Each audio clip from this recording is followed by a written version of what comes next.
Please be seated. Just before we commence, just another short statement. This afternoon we will be hearing evidence from Ms Helen Cogan.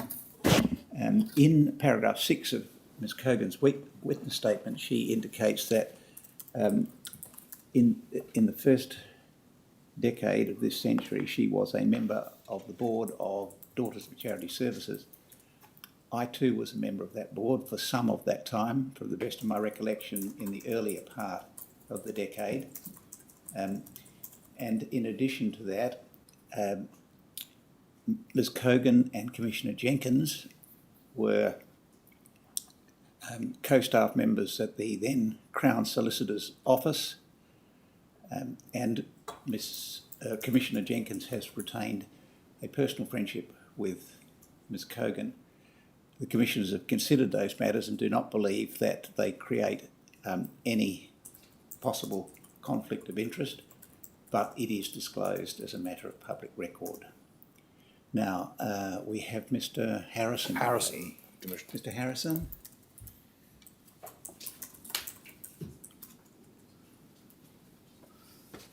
Mr Harrison, would you state your full name for the record, please? Kevin John Harrison. Thank you. And do you wish to affirm or swear an oath? Affirm, thanks.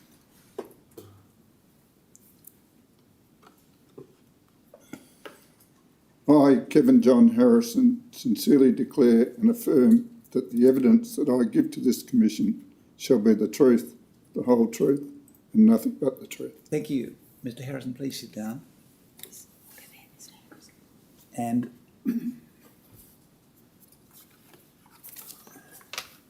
Mr Evans. Thank you, Commissioner. Mr Harrison, you've been summoned to appear before the Commission today to give evidence in relation to the matters before the Commission. Yes, I have. You were invited to make a witness statement.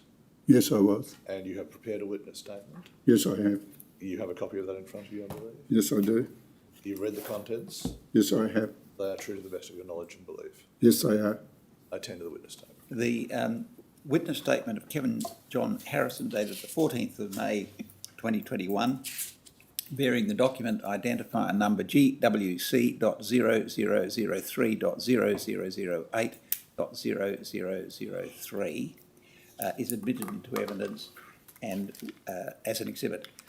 And just before we go any further, with witness statements, unless we are notified to the contrary, a redacted copy of the witness statement will be made public at the conclusion of the witness's evidence.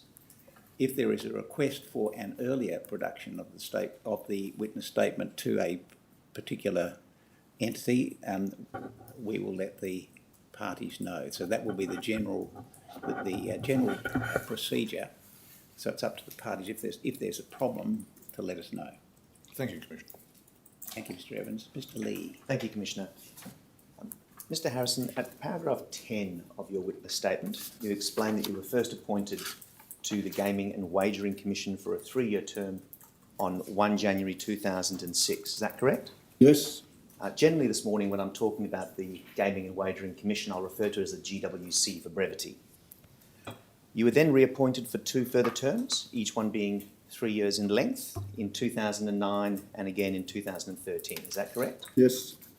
So by the time you completed your time in the GWC in December 2015, you had been a member for 9 years consecutively.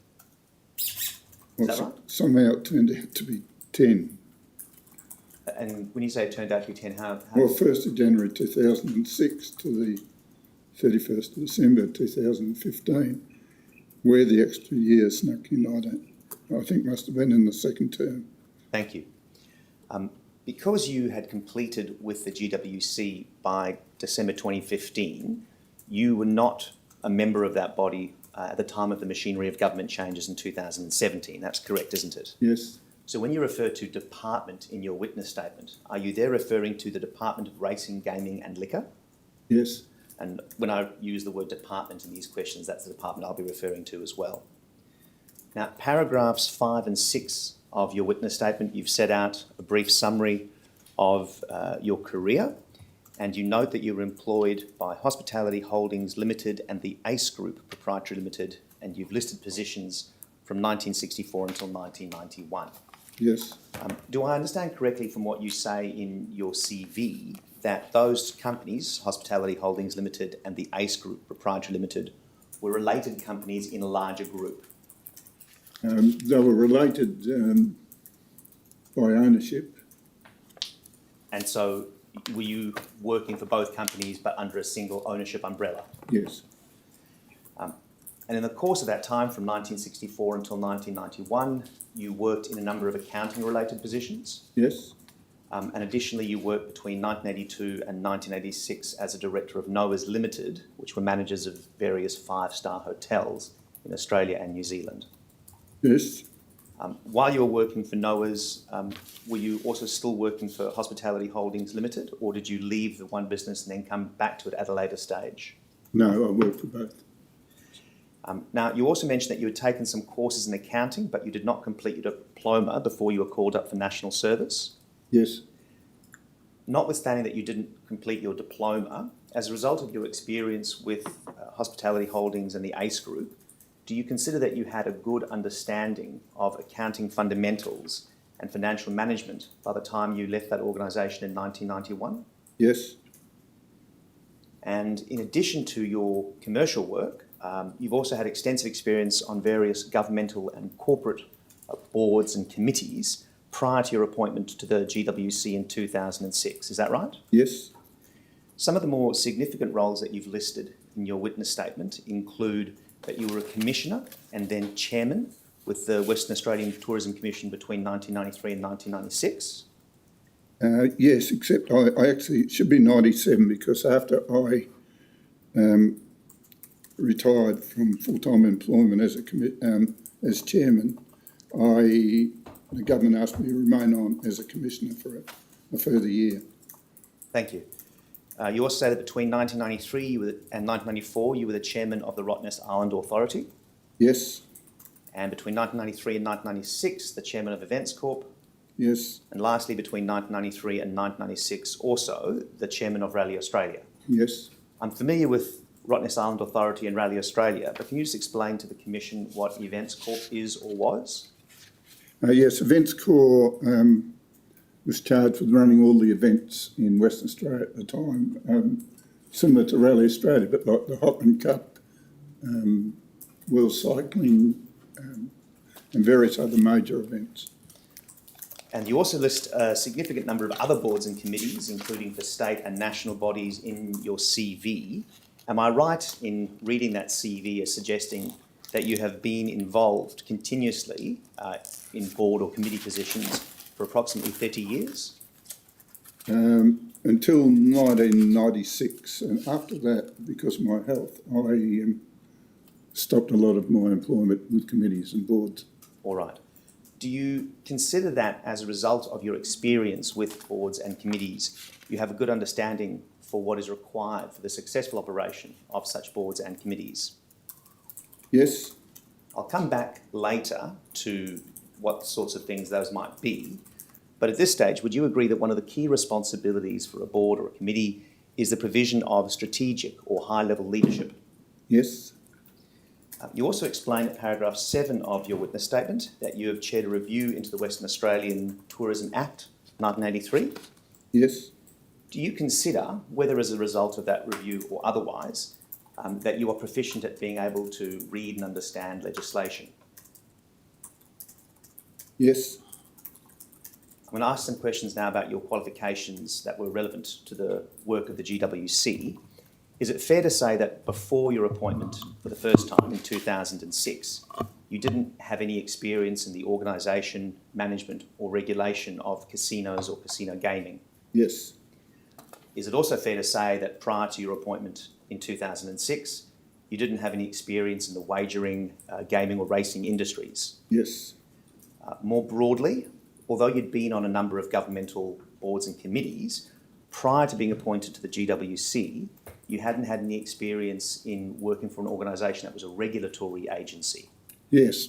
Tourist Commission was marketing and all the other bodies were in a marketing aspect. Now, having had the experience of being on the GWC for the years that you were, looking back, do you think it would have been desirable or helpful if you'd had experience in any of those fields prior to your commencing work with the GWC? Yes, before I joined the GWC, I'd virtually been away from the corporate world for 10 years. And in that time, I found there was enormous changes in, for instance, KPIs, in reporting, in communication and in electronics. So it was really a relearning process for me. And then specifically in relation to the particular industry matters that the GWC supervises, casinos, racing, gaming, do you think looking back it would have been useful if you'd had some experience in those fields before commencing with the GWC or not? Could you repeat that question? So looking at the particular fields that the GWC is involved with, casino, gaming, racing, wagering, do you consider it would have been useful, looking back now over the experience that you had on the GWC, if you had had experience in any of those fields before you were appointed as a member or not? Well, I had experience in from the tourism aspect of it, but other than that, I didn't, so it would have been handy, yes. Now, looking then as to the actual process of your appointment as a GWC member, at paragraph 11 of your statement, you explain how it is that you came to be a member for the first time.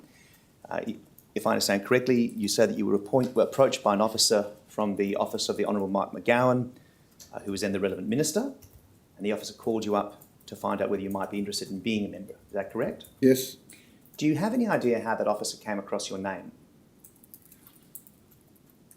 I would assume that Minister McGowan suggested it to him because of my past association with him.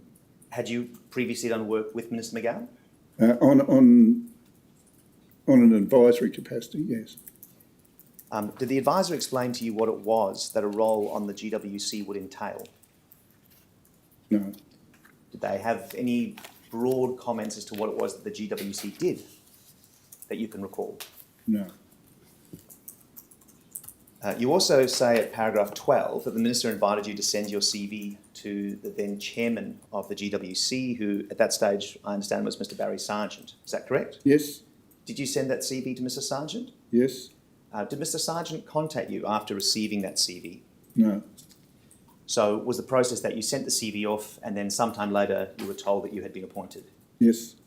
And there was no further communications once the CV had been sent off with Mr. Sargent or any other person? No. Prior to accepting the role as a member of the GWC, did you have an opportunity to discuss that role with any other current members of the GWC? No. And are you aware of whether any of those other then current members of the GWC were consulted in relation to your being appointed to the role? Not that I was aware.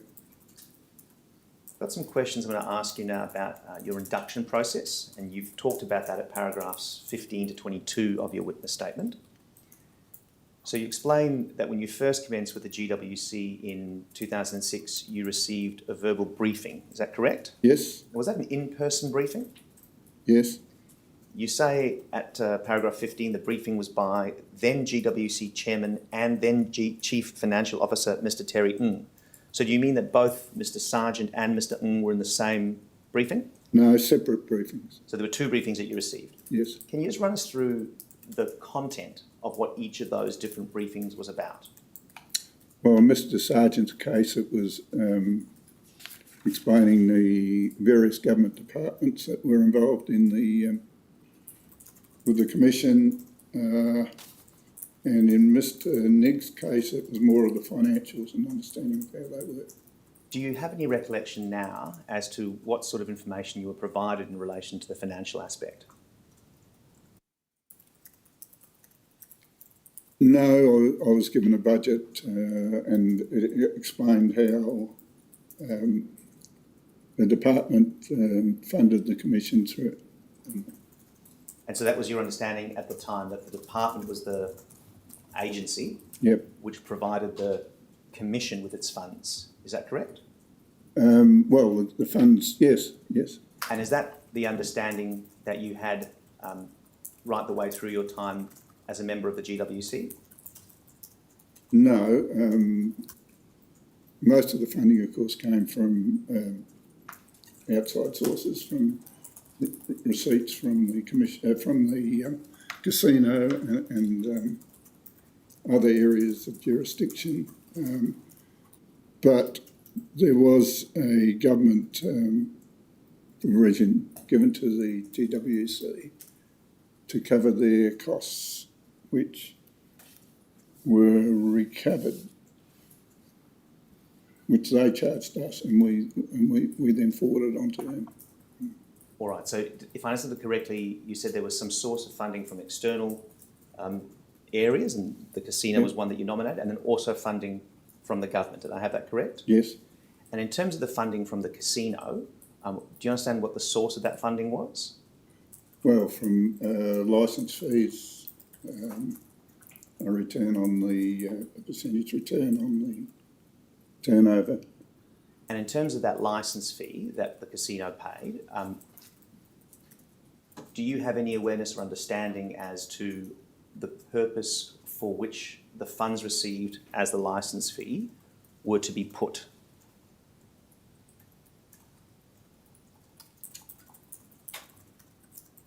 Well, they were used to help fund the department.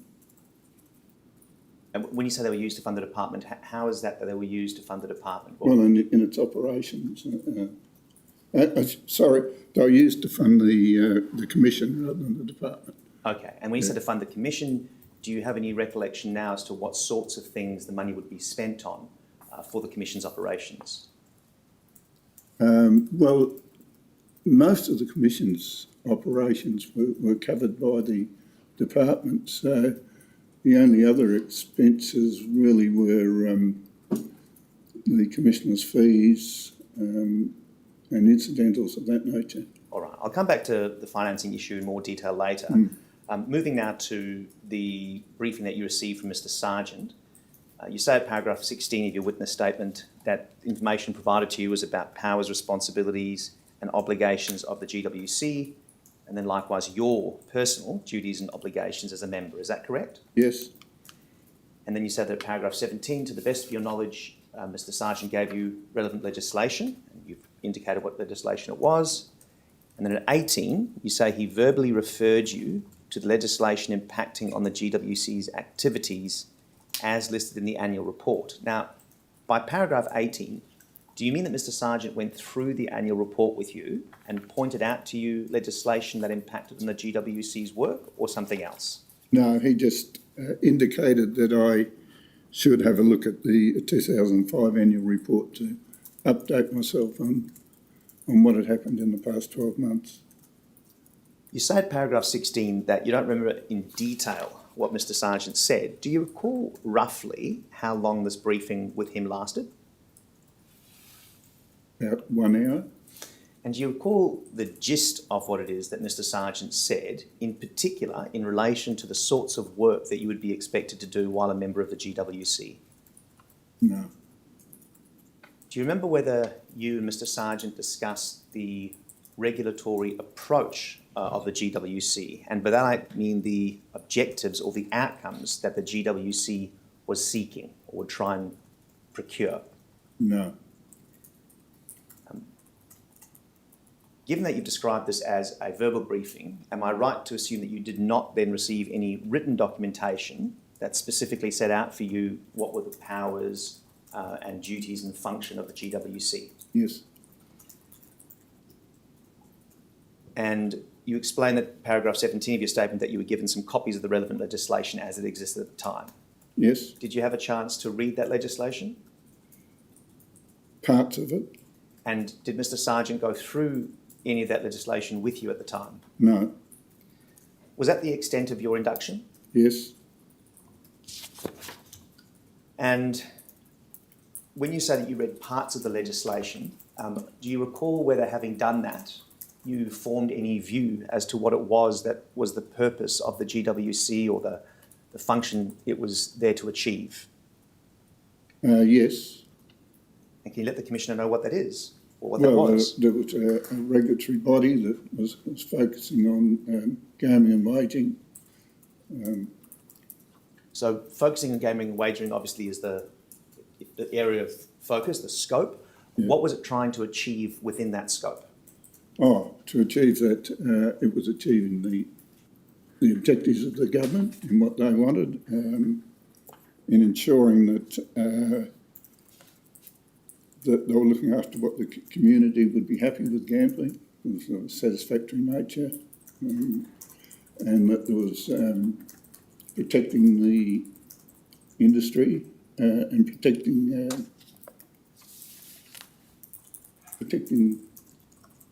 the gaming people by ensuring that there were rules and regulations in place that didn't disadvantage them. All right, so just to go through those three for a moment. The first that you said is that you understood one of the things was to ensure that what the government wanted was achieved. What did you understand that the government wanted? That gaming by the community was seen as being of a level where there weren't questions asked about it. So is that then quite similar to what the second point that you said in relation to community expectations, that what was happening with gaming was suitable to the community? That's right, yeah. And then the third point you said was in relation to industry. There was a need to protect industry, and I'm paraphrasing, but you said that it was important to have rules that did not disadvantage the industry. Is that right? Yes, but did you ask the question just about the casino or about industry generally? Well, I understood the questions I was asking were in relation to the casino in particular, but if you would like to talk more broadly, then please do. Yeah, no, and when I made that comment, I was talking about more broadly the racing industry and everybody involved in wagering and gaming. All right. But does that same point also apply to the casino industry in relation to protecting the industry? Yes. And in terms of the understanding as to the need to protect that industry, do you recall where that understanding came from? Is that from your review of the legislation or discussions with other persons? No. You can't recall where you originated? No. All right. You then say in your witness statement at paragraph 32 that the practices and policies of the GWC were designed to maintain public confidence in the integrity of the casino. Is this picking up what you told us before about those three different aspects of the GWC's operation? Yes. And in relation to that point about the public confidence, why did you understand it was important to maintain public confidence in the integrity of the casino? What was the effect of that? Well, people wanted to see that it was fair in what was happening, in the return on the gaming machines. That there was no mannerism, yeah. Other than this verbal briefing with Mr. Sargent at the commencement of your time with the GWC, did you receive any formal training prior to commencing your work? No. And putting aside the attendances at the Crown Hotel and Casino that you've spoken about in your witness statement in your second term, so putting that to one side for the moment, did you receive any training in the course of your second or third terms? No. Did you ever seek such training? No. Are you aware of whether any other GWC members ever sought training? No, I'm not aware. What did you understand the position to be in respect of the availability of training while you were a member of the GWC? I don't remember it being discussed in any detail at all. The only training was really that on-the-job training at the casino where we learnt about the operational aspects. And are you aware of whether there was any training budget? No. At any time while you were a member of the GWC, and you've mentioned already that there was no discussion of training, but can you recall whether there was ever encouragement, whether by the chairman or departmental officers or anyone else, that the members should seek training? No. Just very briefly returning to what you mentioned a moment ago about the experience going to the casino, I understand from your witness statement that you essentially attended and observed the casino's operations. Is that correct? Yes. And the persons that were demonstrating that to you, were they all simply casino employees showing you what their job was? Accompanied by the chief casino officer. Are you aware of whether any of those persons were themselves trained as educators or similar, or were they merely employees? No, some were, because we went to a training session for the employees, and they had trainers there training. Okay, so you had an opportunity to observe the training that the employees received and yourself sit through that training. On how many occasions? Well, we didn't sit through it, but we were part of it. So you observed taking place, but you didn't yourself have the training? No. Okay. Was there any occasion in relation to those visits to the casino where you did sit through a proper training session, or was it at every stage only seeing them take place? Only seeing them take place. But just to round that out, the visits to the casino for what you called on-the-job training about the activities of the casino, was there anything equivalent to that for the other aspects of the Gaming and Wagering Commissioner's Gaming and Wagering Commission's tasks, like, for example, horse racing? Or No. Next, I'd like to ask some questions about your remuneration, and you indicate at paragraph 24 of your witness statement what that remuneration was. You've explained there that the amount that you received changed over time, and I just want to check the dates at which those changes occurred. First, you indicate at paragraph 10 that you commenced as a GWC member on 1 January 2006. Yes.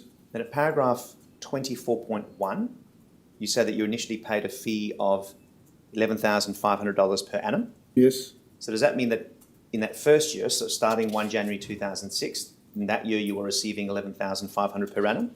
Yes. And then in 24.2, you say that between 2006 and 2009, your remuneration increased to $16,500. So should I read that as meaning that at some stage between the years of 2006 and 2009, the remuneration changed, but it wasn't necessarily in 2006. Is that correct? Yes. And after changing from 11,500 to 16,500, your remuneration then stayed essentially the same. Is that correct? Yes. Was there ever any discussion between you or other GWC members as to whether it would be appropriate for that remuneration to increase over time? No, the only discussion was in relation to having people on the board who were strong in forensic accounting skills, and the thought was that these funds were insufficient to attract those kind of people. And did that discussion ever crystallise into a proposal for an increase in remuneration? No. We'll come in due course to the work of the GWC, but from your perspective, at a high level, was the remuneration sufficient to compensate you for the amount of time required for you to discharge your duties while you were a member of the GWC? No. Can you explain to the Commissioner why that is? Because if you were really covering all the duties, you'd have to spend far more time researching all the various statutes and that affect the Commission. And so you would only spend so many hours in the month doing it, where I think if there was a higher remuneration, you might have committed more hours. I know it's difficult to estimate these sorts of things, but in terms of how much time it would have required you to do your work as a GWC member to the level that you would like to have done it to, how many days a month or weeks a month do you think you would have had to have worked? I think you'd have to at least committed twice the previous time you were putting into it. And we'll return back to the twice previous time, but I think you said it was 12 to 18 hours approximately Yes. that you estimated you were spending. I'm going to ask some questions now about the relationship between the GWC and the department. Yes? Starting at paragraph 40 of your witness statement, you say that while you were a member of the GWC, the department provided all staff, administration and key service deliverables. Do you have that? Yes? And also that they also provided policies and procedures, including regulation and oversight of the Perth casino for the GWC's perusal and approval. Yes?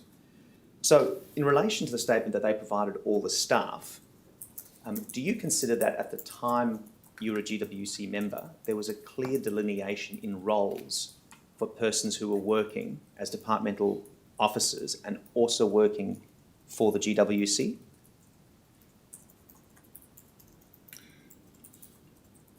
Not for the chief casino officer. What do you mean by that? Well, he had that dual role of carrying out the wishes of the commission while he was employed by the department. And does that nature or that dual role cause you any concerns, or did it cause you any concerns? No. What do you think the effect was of there being that dual role and carrying out duties for both GWC and the department? Well, if it was carried out by the commission, I don't think there would have been people skilled enough and knowledgeable enough to carry out that role. It was only from the time spent in the department that position could be filled. So from your perspective, thinking about your experience as a member, you don't think it would have been possible to have, for example, a chief casino officer who was solely a GWC officer as opposed to being also a departmental officer. Is that correct? Yes. Did you consider that it was always clear when officers who were discharging roles or functions for the GWC were acting as GWC officers or acting as departmental officers? No. It was not clear? No.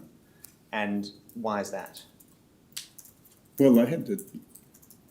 Most times they were carrying out both roles at the same time. Are you aware of the terms and conditions pursuant to which staff were provided to the GWC? No.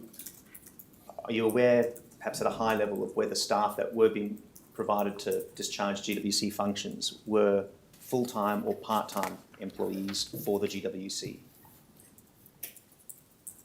Well, they didn't have any full-time employees for the GWC. So, as best you understand it, none of the people who were doing GWC functions were only doing GWC functions.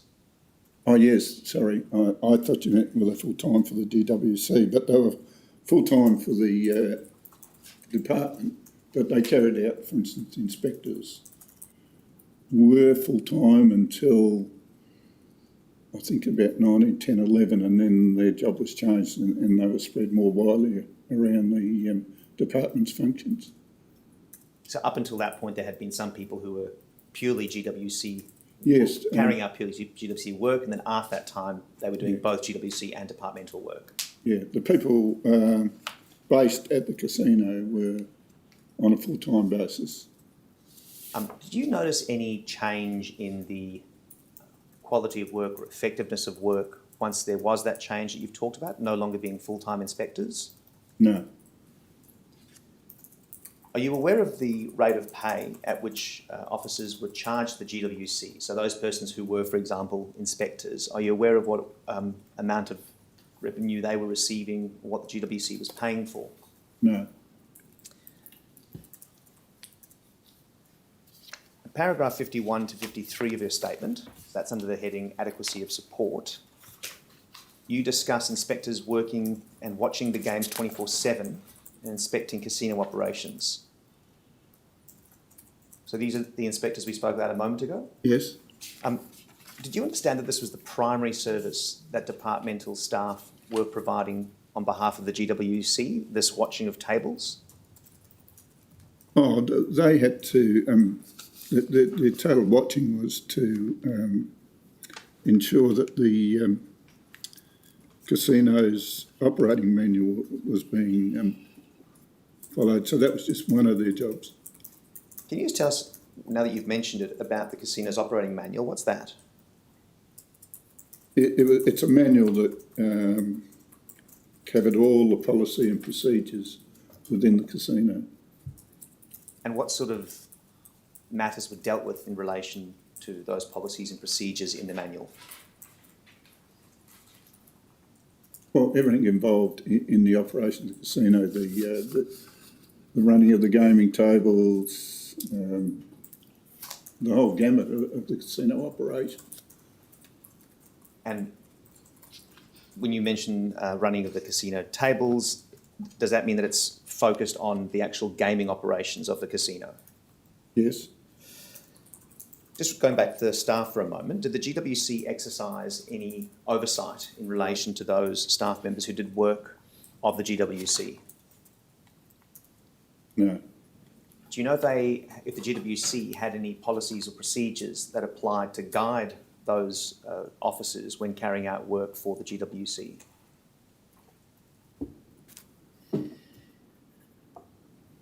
No. Do you recall whether the GWC ever had any direct interaction with the officers that were carrying out its work? Yes. And can you tell us about that? Well, on-site visits, they related to them then, but nearly everything was done through the Chief Casino Officer. So was the Chief Casino Officer effectively the person who had day-to-day management of GWC staff, and the GWC itself was separated from that staff with its CCO in between? Is that correct? Well, there's no GWC staff. The staff carrying out work, the work of the GWC. Oh, yes. Now, at paragraph 53 of your statement, you indicate that you considered the support of the GWC to be adequate. Yes. When you say adequate, do you mean that the quantity or the amount of support that was being provided was adequate, or that the quality of support was adequate? The quality, they always presented facts rather than fiction Yes. in their presentations. And did you consider that the work that was being undertaken, well, did you consider that all the regulatory aspects which the GWC wished to see undertaken were being undertaken? Yes, except, of course, the problem arose with the junkets, because that couldn't be done. Can you just tell us a little bit more what you mean when you say the problem with the junkets? Well, because the regulations were limited to Western Australia, and because we didn't have the empowerment to do it, and our knowledge from other bodies was limited, such as the police or the international police, we could not carry out that function properly. All right. I'll return to the junket discussion again later. I'm going to ask some questions now about the Chief Casino Officer. And I'll refer to the Chief Casino Officer generally as CCO in the interest of brevity. So what do you understand the role of the CCO to be?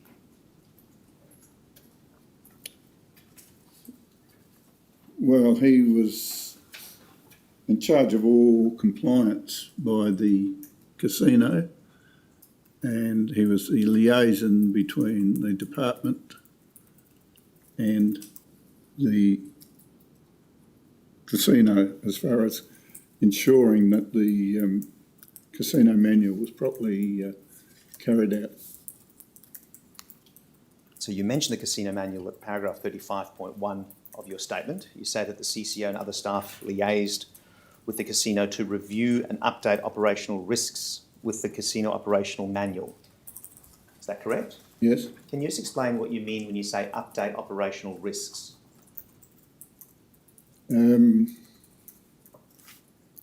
Well, to make sure the gaming tables were a satisfactory standard, any violation reports, all the internal controls and policies and procedures of the manual were properly carried out. So when you say that the CCO could update operational risks, does that imply that the CCO was able to unilaterally make changes to the casino operations manual? No. Any changes came back to the Commission for approval, and then went to back to the casino.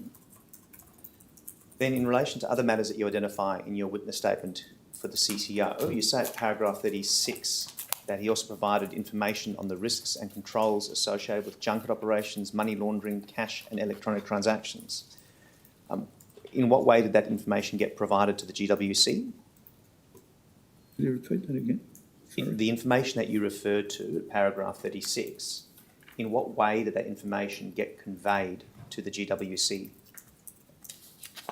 From the Chief Casino Officer. And was it in the form of oral presentations or written briefings? What format did it take? Oral presentations. Then you say at paragraph 43 that the CCO also prepared all of the briefing papers regarding the casino. Is that correct? Yes. Was that true throughout the time that you were a member of the GWC?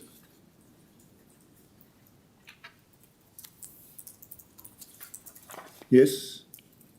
Then at paragraph 49, you describe the CCO as being the second in charge. By that, do you mean the person second in charge of the staff carrying out work for the GWC or something else? Well, from memory, it changed. It was always the second in charge of the department, but at some stages the CCO, I don't think, was second in charge of the department. Bearing in mind those matters that you've set out in your witness statement, how significant a role do you consider that the CCO played in relation to casino regulation while you were a member of the GWC? Oh, he was critical because, in my opinion, there was only himself, the director of the department, and I can only record one other person who was capable of carrying out those duties. And how significantly, in your view, did the GWC depend on the work of the CCO? Yes, it had to, because it was the gateway to the casino. Similarly, to what extent did the GWC depend on the judgment or the discretion of the CEO?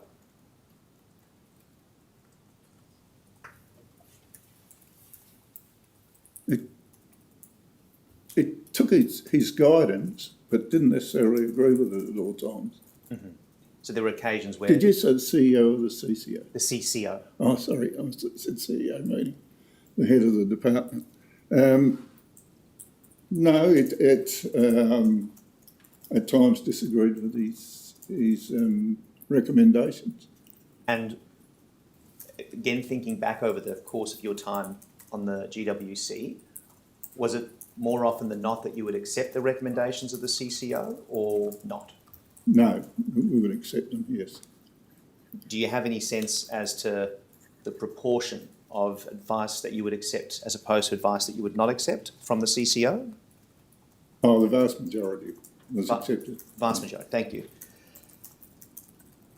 Then, in the time that you were a member of the GWC, what was the view of the GWC as to who was responsible for selecting or appointing the CCO? Was it the GWC itself or was it the department? It was the department. And was that the view on the GWC from the time that you became a member. Yes, You mentioned at paragraph 47 of your statement that you were involved in the selection panel for the CCO before Mr Connolly was appointed, and at that time I think you were selecting Ms Janine Belling. Is that correct? yes. Can you just tell the Commissioner how that process worked with the selection panel? Was it a formal application for a position and interviews? How did it work? I think the actual position was for the assistant director of the department, who, as it turns out, was also in the CCO. I was requested by Barry to join a selection panel with other people from in the selection of that department head. So when you said with those other people, were they also GWC members? Or were No, they were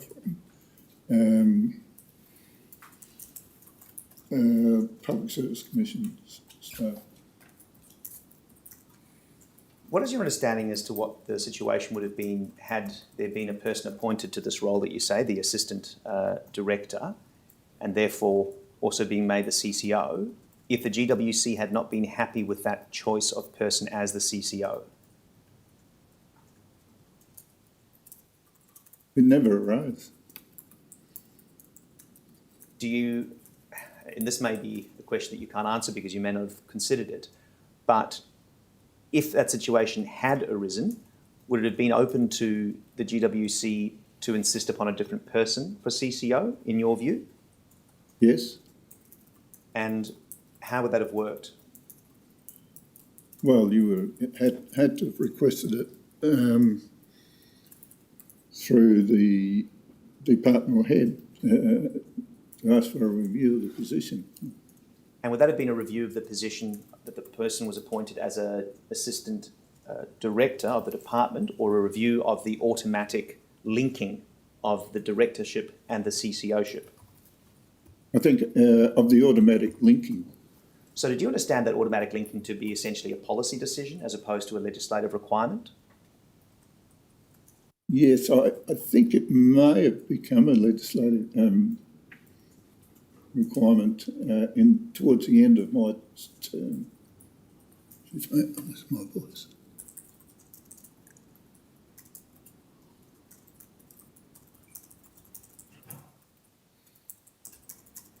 All right, so you indicated that you think it may become a legislative requirement towards the end of your term. Does that mean that you don't recall it being a requirement at the start of your term? No.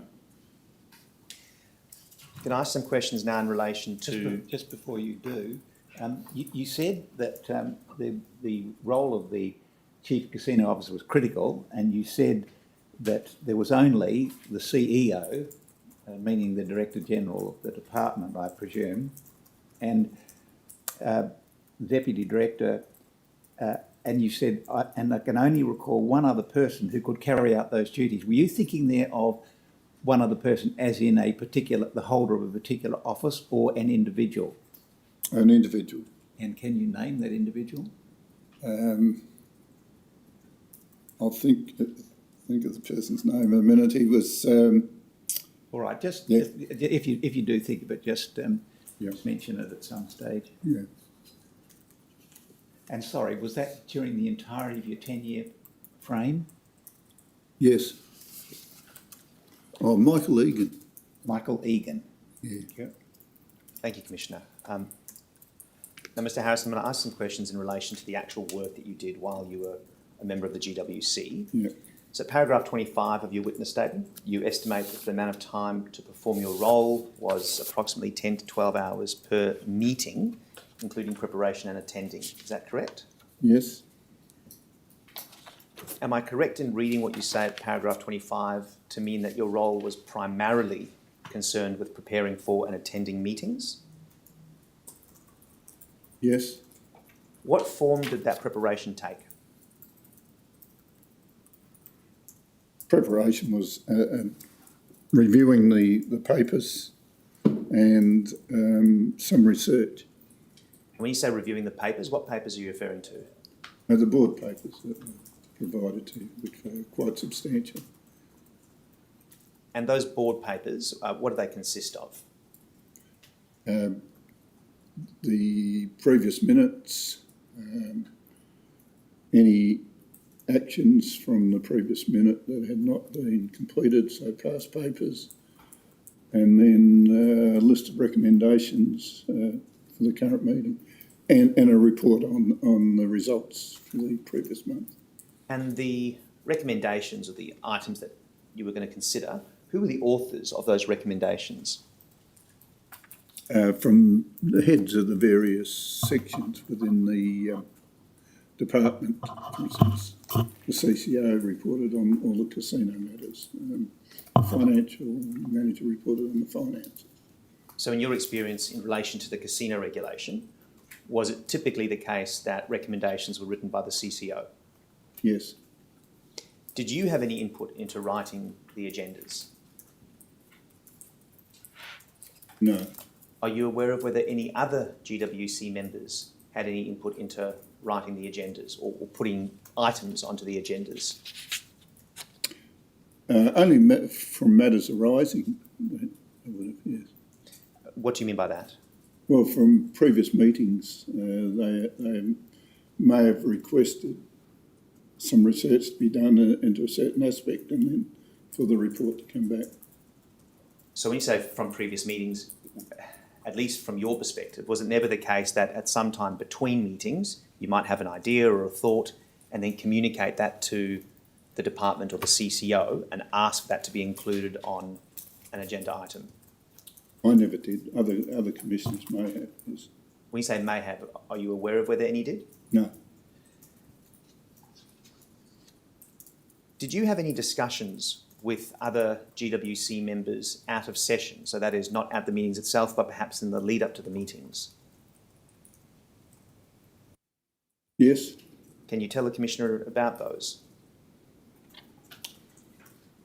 They were general in nature, depending on what what was on the agenda.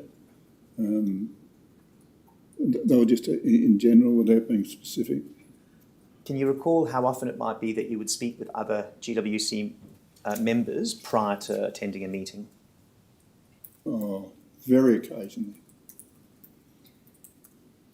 Then at paragraph 19, you say that several years after you were appointed, you were provided with a laptop, which you used to read. Oh, yeah, that should read iPad, sorry. iPad, Yeah. Thank you. What was the process before you received the iPad? How did you get the agenda and the various documentation that supported the agenda? It was sent to my home by courier. In hard copy? Yeah. Did you carry out any work for the GWC other than the preparing for and attending meetings? No.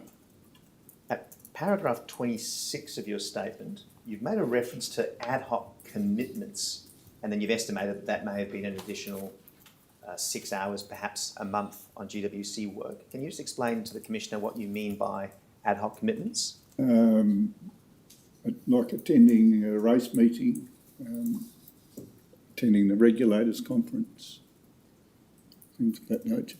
Thank you. Can I ask some questions now about conflicts of interest? Yes.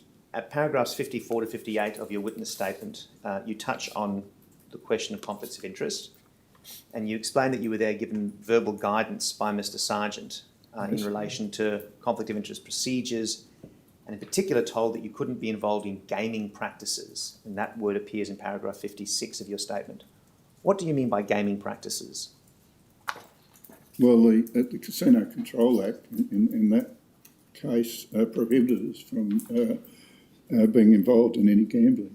So was that just gambling at the casino that you could not take part in? Oh, no, well, yes, that's right.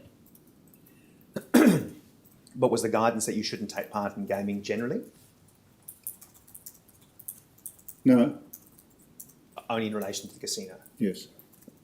And did you have any additional understanding as to what might be necessary for you to observe so as to avoid conflicts of interest? No, You don't, in your witness statement, make any mention of any written or formal conflict of interest policies, Are you aware of the GWC adopting a code of conduct in 2014? Yeah, just towards the end of my tenure in 2014, the code of conduct came out. Before that, I don't remember anything. And in relation to that code of conduct, I'm curious as to how it came to be. Was that something which the GWC members had input into? I can't recall. I believe it may have come from the Public Sector Commission's expansion of roles within the various departments. Do you recall whether the GWC members formally adopted that or not? No. You then say at paragraph 55 that to the best of your knowledge, all perceived conflicts of interest were raised either prior with the chairman or at the GWC meeting for rulings. So when you say prior, does that mean prior to the meetings themselves? Yes. Does that mean that a GWC member might have privately discussed with the chairman a concern they had about a conflict, Yes. and the chairman made a ruling on that concern, and it was then never conveyed to the GWC as a whole? Or would the GWC as a whole still be informed of whatever the issue was? He made a ruling and he informed the meeting of that ruling, just to say. So the chairman would say essentially that's a problem, it's not a problem, and then thereafter, whatever the decision was, everyone would abide by that decision. Yes. In relation to the process that would be followed if a potential conflict had been flagged, what did the GWC do if a person had a potential conflict? I can't remember any conflicts arising other than for the chairman. And in that case, he declared them and advised that he received approval from the minister. And so it was just noted in the records. Can you recall now what that potential conflict may have been in respect of? In respect to his trip to Macau. Then the final paragraph of your statement at 58 says that you understood that the conflict of interest policy for staff of the department was similar to the requirements in the Public Sector Management Act. Do you recall any departmental staff, when acting as a GWC officer, ever declaring to the GWC that they had a potential conflict of interest? No. In particular, are you aware whether at any time while you were a GWC member, there was ever a declaration by Mr. Michael Connolly as to whether he had a potential conflict of interest? Yeah, no declaration. Putting aside a formal declaration, were you aware of any potential conflict of interest, perhaps by way of conversation with others? No. Are you aware of such a conflict or potential conflict now? Only what I've read in the media. What do you understand from having read things in the media? That he had an association with some members of the casino staff.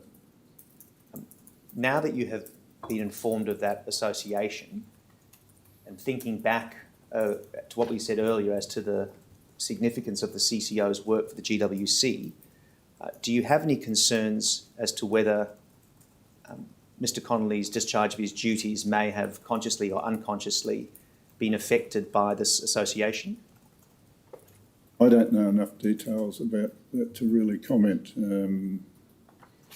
There'd be a perception that he had, but I would need to know the full details on that.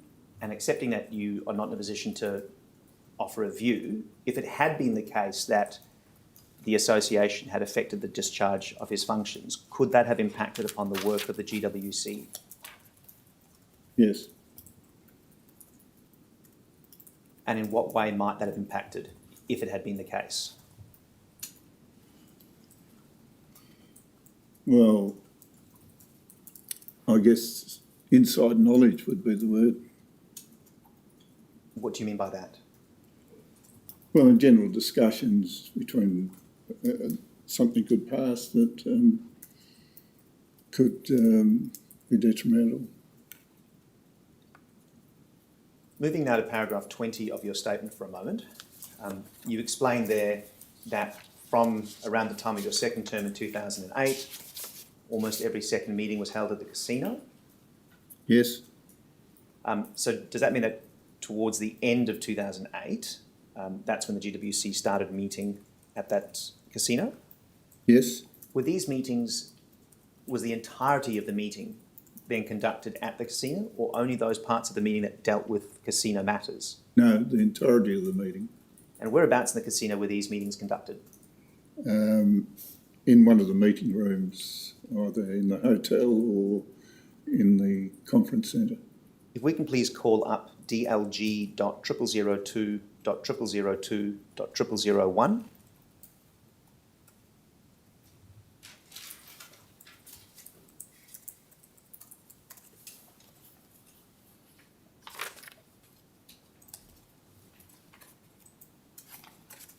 You can see here, that, well, do you recognise this document or the format of this document? Yes, And can you just explain to the Commissioner what you understand this document to be? it's the minutes of a special meeting of the Gaming and Wagering Commission. And so just looking at the present list of names, can you see your name there as attending? Yes, And looking in the top, in the heading for that, it shows Swan Room Lobby Floor, Burswood Convention Centre. yes. Is that the room that you had in mind when you were saying you used to meet at the casino? Well, there's various rooms. They weren't always the same room, but yes. Thank you.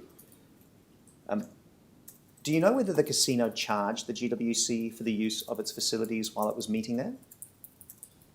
No, Did the casino offer refreshments or any other items to members of the GWC during those meetings? yes, And were those accepted? yes, If so, are you aware of whether they were paid for by the GWC? no. Thinking about it now, and looking back, do you have any concerns that by conducting GWC business at the casino and accepting refreshments from the casino, it might give rise to a conflict of interest perception for the whole of the GWC? Yes. One of the reasons we conducted those meetings there was because often we would have to approve gaming machines and other natures of the casino instead of them dragging the machines and everything to the department. By having them on site, we could look at them a lot quicker. So you would actually physically look at a machine in operation at the casino? If we wanted to approve that machine, yes, and that was quite constant. Yeah. Okay, thank you. Sorry, when I say in operation, I would bring it to the meeting room, not in operation on the floor because it hadn't been approved at that stage. Yes, thank you. Moving then to the next topic I want to ask you about, which is the nature of the actual work carried out by the Gaming and Wagering Commission. You say at paragraph 29 of your statement that during your appointment, the GWC had a strong focus on the floor and operational procedures. Yeah. And by floor, do you mean the casino floor? Yeah, well, the casino operational manual is what the focus was on. Yes, and so can you just explain to us what that means in practical terms when you say it had a focus on the operational procedures? What did the GWC do? Well, it ensured that all the machines were operating correctly, that there was no probity issues, things of that nature. And by probity issues, is that issues in relation to casino staff? Yes. Is there anything else that relates to? Yes, I'm trying to think what they were.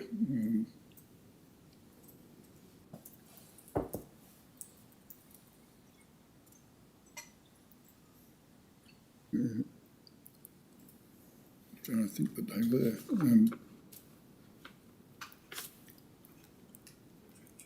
There was, to do with the cash transactions, making sure that that they tallied up with the receipts for the commission,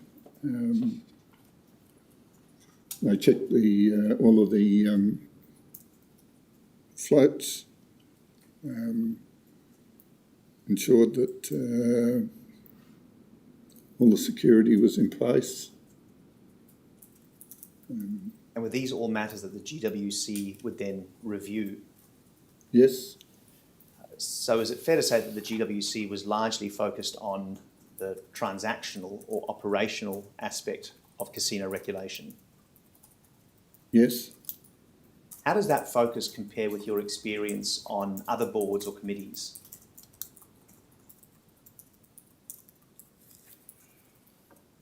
Well, this was a regulatory body and there was a need to, I think, because the casino operational manual was also our operational manual, in effect. So there was a need to ensure that everything in that operational manual was being complied with. And understanding that there may have been that need, how does this compare with your experience on other boards and committees, this level of attention to operational matters? No, I haven't experienced anything like that. So on other boards, you didn't have anything like that? No. I'm going to ask for us to call up pub.0004.005.0107. And everybody, yep, thank you for having that. Now, Mr. Harrison, you can see here, we've got the Gaming and Wagering Commission Act, and you can see down at section 7, we have the duties of the Commission. If section 7.1 can be pulled out, please.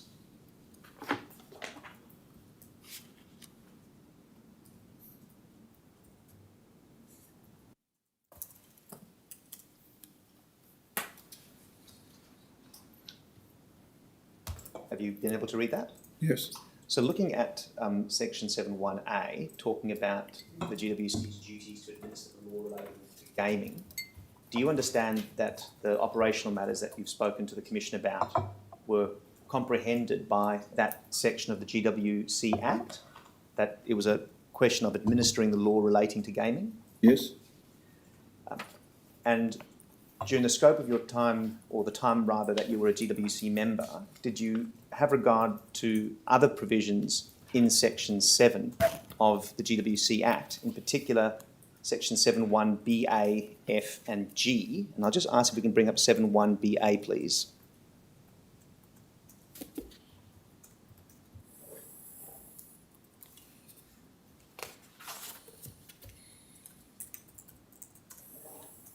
Looking at that now, were you familiar with this in your time as a member? Yep. And we can bring up, please, section 7.1F.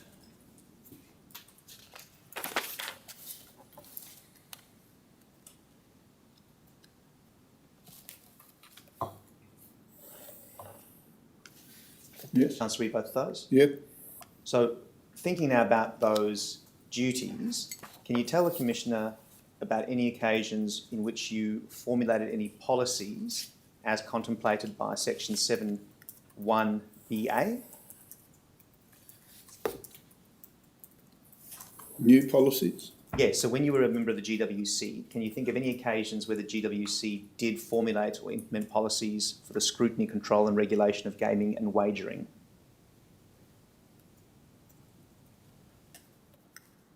No.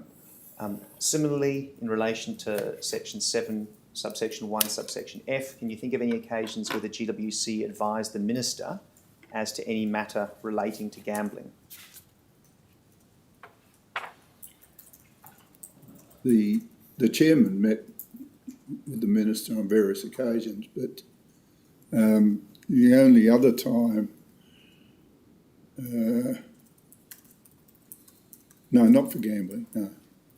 And lastly, then, in relation to 7.1G, can you think of any occasions in which the GWC made recommendations to the Minister in relation to the control or supervision of particular kinds of gambling or gambling in particular circumstances? No. And then in relation to the question there as to the making of regulations, I'm going to return to that in relation to the junket issue.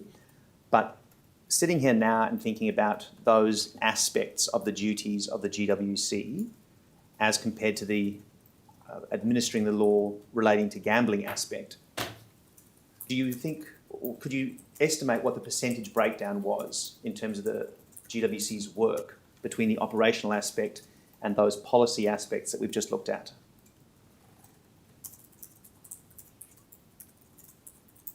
Most of it was operational aspects.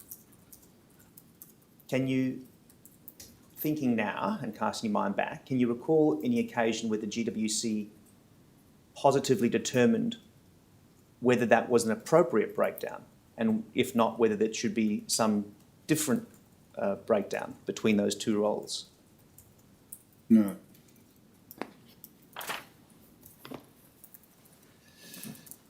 Now, returning to your statement, you've given examples of the policies and procedures of the GWC at paragraph 34.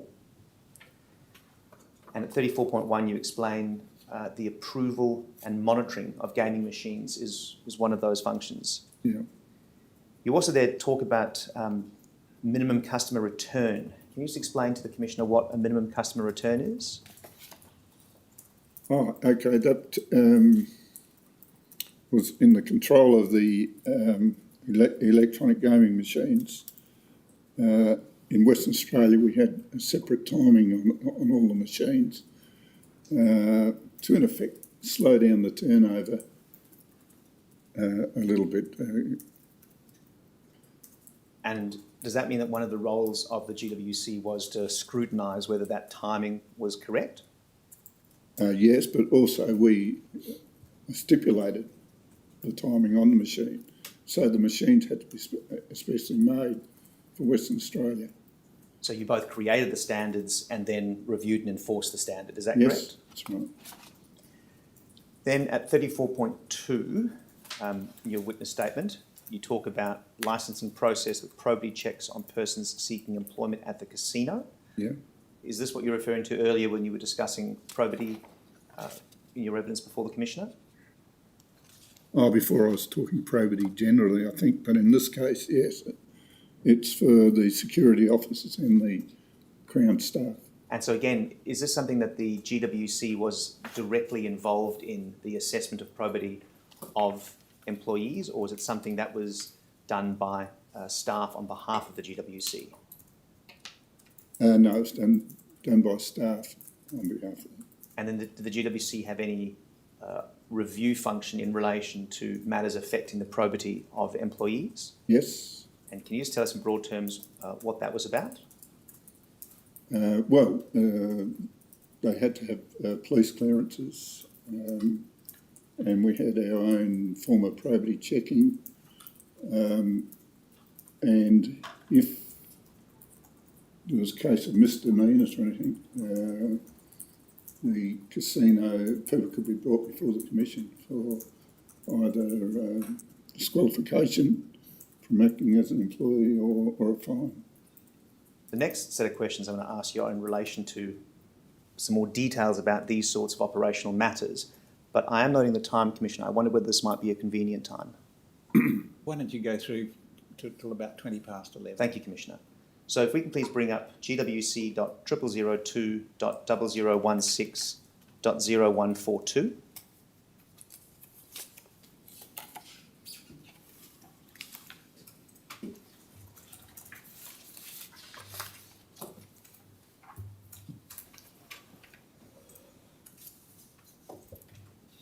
And looking at this document, you can look there at 6.2 EGM presentations. Yeah. And then 6.3 is a Crown Casino juvenile incident. I'll come back to Yes. that one. But for the moment, if you please go down to page 20 of this document.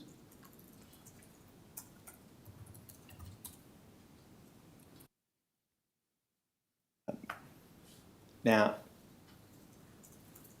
can you recognise this style of presentation? Yes. And perhaps I'll ask if we can go back one page.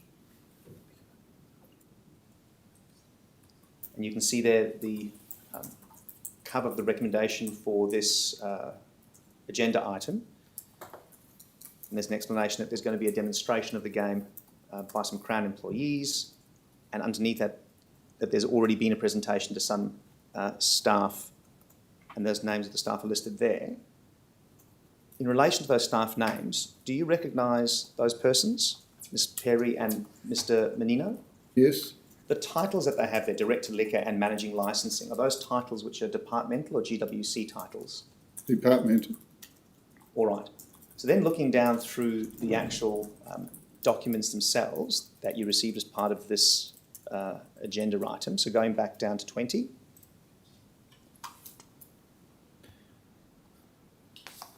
And then moving steadily, please, between 21 and 36.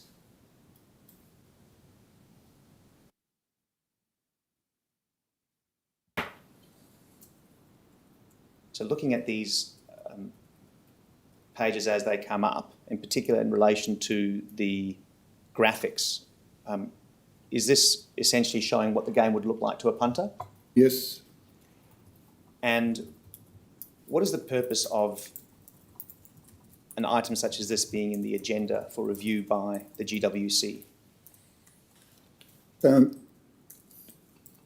the graphics were there to avoid it being seen as a straight poker machine situation.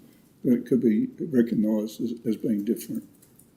And so was it necessary that it not be seen as a poker machine from the perspective of the GWC? Yes, And why is that? because the poker machines in Western Australia operated differently to on the rest of Australia, and they were there to, again, help with harm minimisation. All right, and then if we can please now go through from pages 37 to 46, again, just steadily go through. Sorry, is it poker or pokey machines? It's a question, not a Pokey, yeah. pokey, is it? I don't know. I'll defer to you, Mr Harrison. Poker, I think, yeah. All right, so now looking again at these pages, this is coming up as the next part of that agenda item. And again, looking at these screens, is that once more just to show us how the game would look if it was approved? Yes, and often it was because they were just updating the machines, and that there was really no major variation because one machine was replacing another.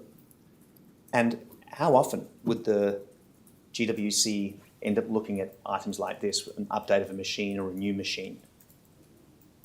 Well, at one stage it was just every meeting they were being brought in. Now, if we can call up the minutes for the meeting, please. This is GWC.0002.0016.0143.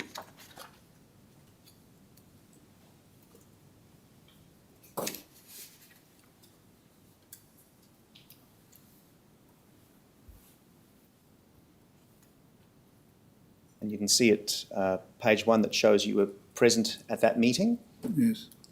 And if we can please go to page 2, and then we'll look under item 6.2. Mr Harrison, can you see there's a reference there to the EGM presentation that matches the agenda we looked at before? Yes.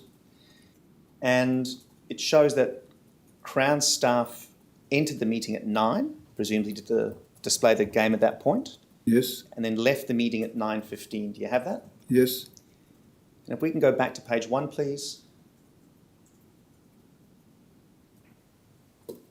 You can see that the meeting commenced at 8:30. Yes. And if we then please go down to page 6. You can see there that the meeting closed at 9:17. Yes. So would you agree that that seems to suggest that the entire length of the meeting in this case was around 45 minutes, of which around 15 minutes were taken up by the presentation of that game? Yes. So looking then back at page 2 under 6.2,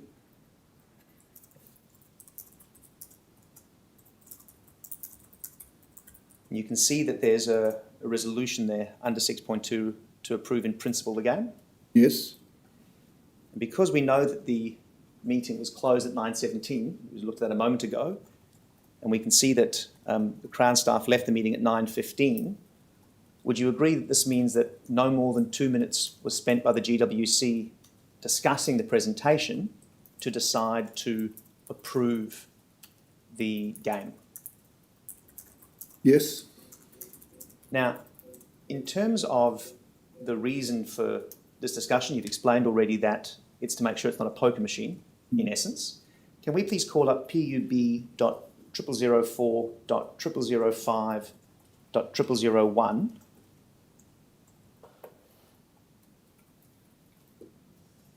and go to page 40.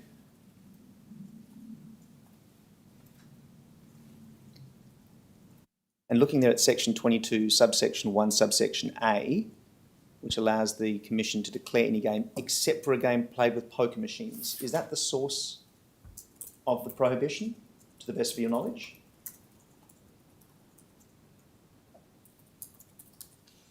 yes, And so, looking at that and the wording of the statute there, does that mean that the only question that the GWC was asking itself when it was reviewing those presentations was whether or not the game was a poker machine? no, but also if it was being a substitute machine for a previous machine on the floor, it would have been to see that it was of similarity to the previous machine. All right. And were there any other checks that you were making? No. Thank you. Commissioner, that might be a convenient We'll- time. We will come back at 11:40. No, 11:35. 11:35. Thank you. Thank you.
Please be seated. Seem to be missing the witness. Oh, not much fun without the witness, is it? Obviously losing my magnetism.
Well, I'll just wait. Perhaps I'll wait in the corridor. Mr. Evans, you might be able I might go and see if I can make some inquiries.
Thank you. Please be seated. Yeah, thank you, Mr. Harrison. Yes, Mr. Lee. Thank you, Commissioner. Can we please call up document GWC.0002.0016.0034 and go to page 20? Now, Mr. Harrison, I have a hard copy of this document which might be quicker for you to read through. Just for the benefit of the transcript, we're looking at a paper which runs through from page 20 to 29. And I'll let you read those first two pages, Mr. Harrison. Please let me know when you've done so.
And just looking in particular, Mr. Harrison, at the conclusion on page 21, to the effect that it appears that the GWC has previously adopted the paper and that it represents GWC policy. Do you have that?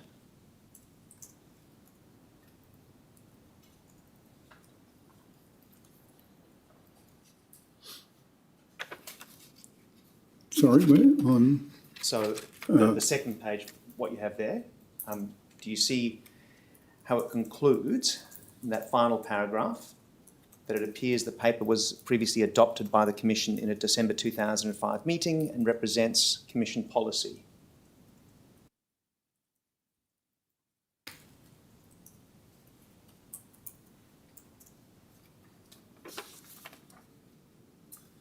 Do you recall ever seeing this document before? no, Do you recall ever seeing the document that follows, which is essentially a memorandum explaining the distinction between poker machines and electronic gaming machines? no, If you go through to, I think it's the 7th page of that paper, which is page 28 on the electronic screens, do you see there it has an explanation as to how persons can tell whether a machine is a poker machine or an electronic gaming machine? yes, And just looking at those things, those 5 tests that are set out there, do those correspond to the tests that you applied when you were a member of the GWC?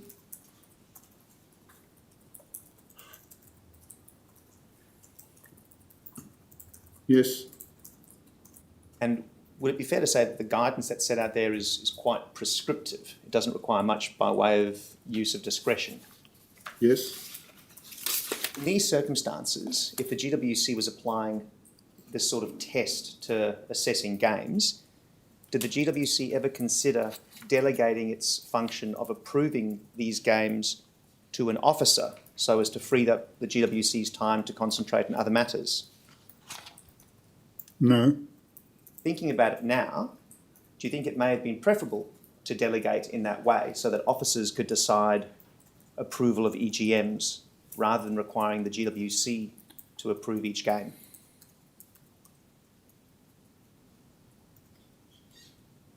yes, The next question I have in relation to operational matters concerns the grants of permits and applications. If we can please again call up the previous minutes, being GWC.002.0016.0143. Thank you. And if we go to page 4,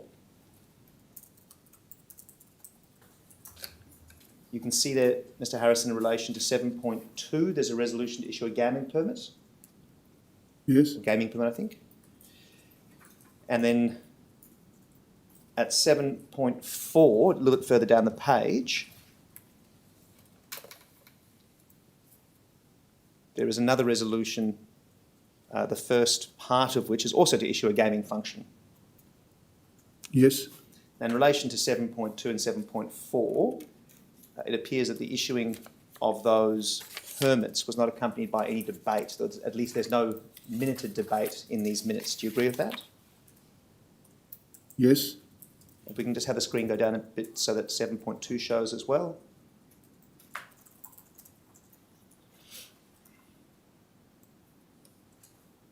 And again, I repeat my question, Mr. Harrison, in relation to 7.2, that there's no apparent debate about the issue. yes, Now, if we can please call up GWC.002.0016.0142. I'm just going to take you, Mr. Harrison, to what the agenda items were for those 2 matters. If we can please go to page 95, which is where agenda item 7.2 commences. Now, looking there, Mr. Harrison, you can see, just reading that first paragraph of the background.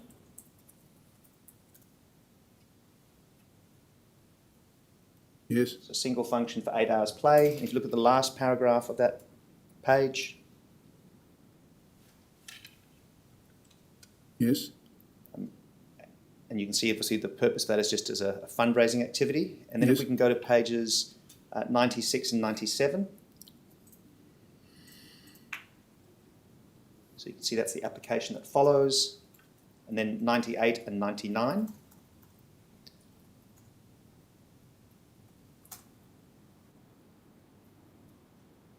And you can see that those are the letters in support that followed as well.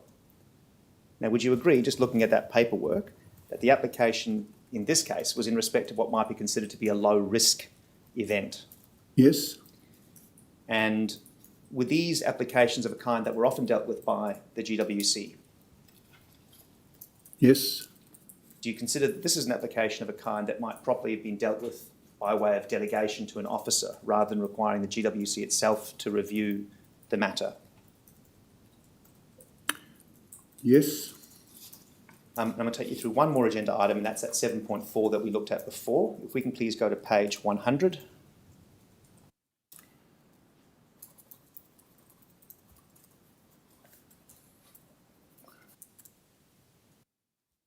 Again, you can see there the recommendation for the Commission, and I'll just let you read that page.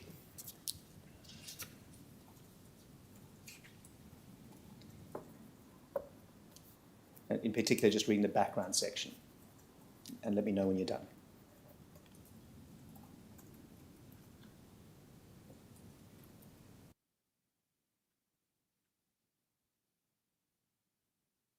yes, Then if we can please go to pages 102 to 104 and just step through those. And Mr. Harrison, I'll ask you to look at the application for that function. yes,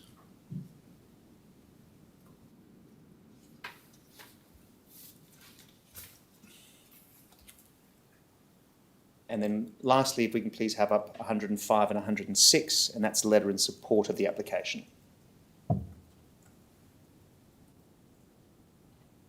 So you can see there from the Fremantle Mosman Park Cricket Club. So again, looking at the nature of the application that's being made here for a gaming permit for a community organisation, would you again agree that this is an application for what might be characterised as a low-risk event? yes, And then going back to the minutes at page 4, that's at GWC 0002 0016 0143.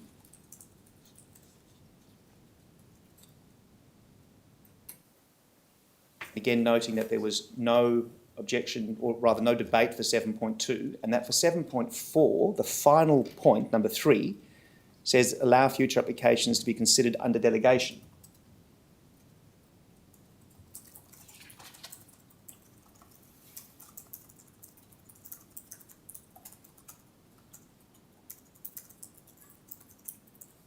yes, So my question is, seeing that delegations for these sorts of applications are possible, do you consider it would have been preferable if the GWC did delegate decisions in relation to these sorts of applications to officers rather than making those decisions itself? yes, The final matter I want to show you in relation to these minutes is back at GWC 00160142 at page 1. And at 6.3, there's that reference to Crown Casino juvenile incident, and we can go down to pages 47 to 48 to show the papers.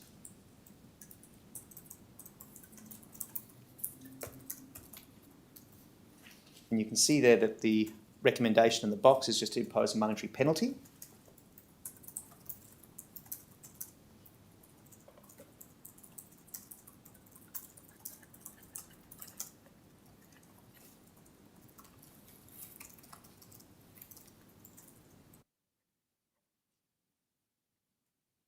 So do you see in that in the grey recommendation box just above the actual background text, there's a recommendation?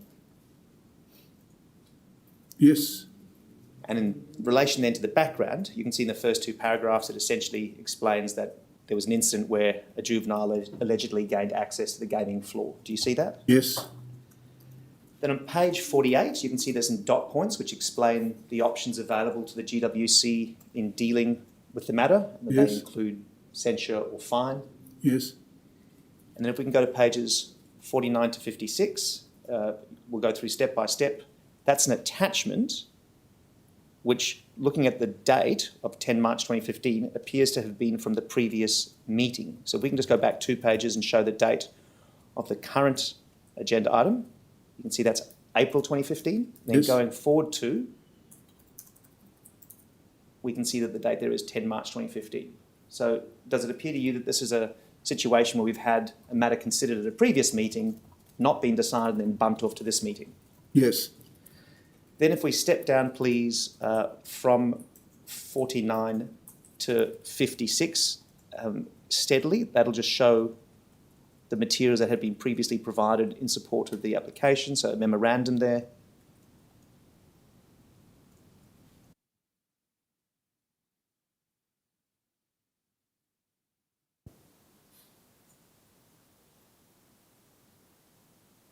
And some information as to the previous suggestion by the officer at 4.3. Now my question, sorry, we'll just go to two more things, 57 to 58.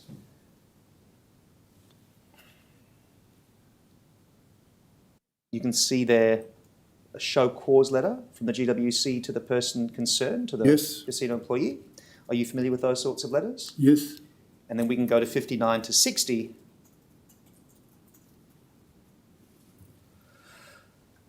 Which is the response to that show cause from the employee concerned. And again, is that common that the GWC would receive these sorts of responses from persons who are being investigated? Yes. Now, we'll just go back to the minutes to see what the action was that were taken by the GWC. That's 0002.0016.0143 at page 2.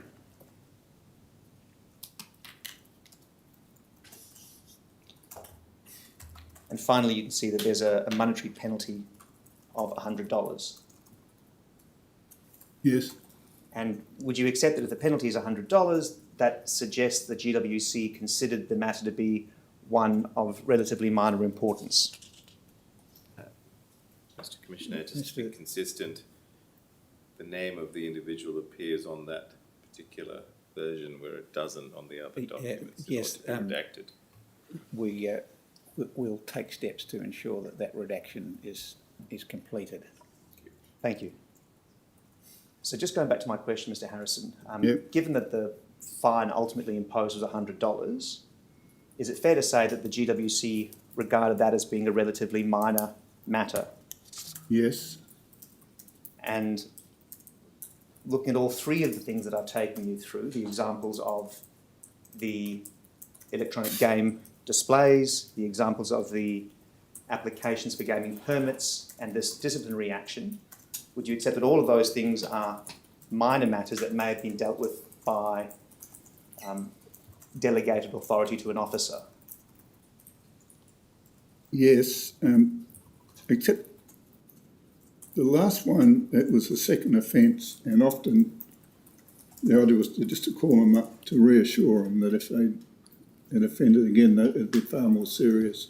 It was more of a warning to behave. Thank you.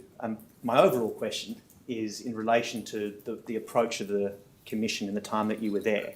Do you consider there was scope for the Commission to perhaps focus more on the high level of strategic decisions and then leave these operational matters to officers? Yes. I'd like to now ask you some questions in relation to delegations during your time as a GWC member. Yep. To begin with, what do you understand to be the effect of delegating a statutory power? Well, it's in effect giving the powers to the person you delegate to. And after delegation is made, which persons do you understand are then able to delegate those powers? Well, in the case of the Commission, the delegation went to the head of the department, or in lieu of him, the deputy head of the department, or the chief casino officer. And once a delegation had been made, what was your understanding as to whether the GWC could itself continue to exercise those powers? Yes, they could continue to. Thank you. So I'm going to show you some delegations that appear to have been made in 2012. The first is GWC.002.0016.0056. And at page 1, we can see there's an agenda item for 24 April 2012. And on page 2, we've got item 8.2, which is entitled New Casino Procedures. Now, for the transcript, that commences at 3:49, but I might provide you, Mr. Harrison, with this in hard copy and provide a copy to the Commissioner as well, just to make it easier to read. Thank you. Now, you only need to read the first 2 pages, essentially up until the heading where it has legislation.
Now, before I ask some questions about the content of this document, I'm just going to show you what the resolution was when it was put to the GWC.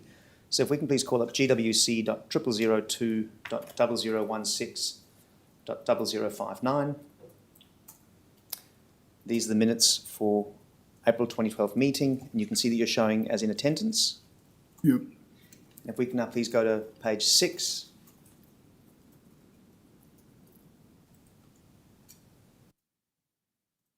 You can see at 8.2 that it appears to have been adopted without debate.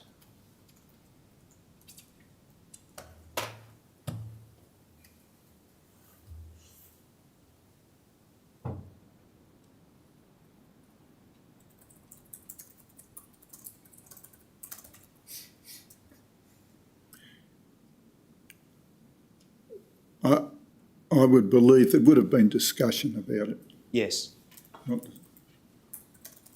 And what do you have any view now as to what the nature of that discussion might have been? no. All right. If we can please go back to the agenda item now in the previous document at page 349. And having had the chance to look over this document now, what do you understand was the basis for the request for a delegation?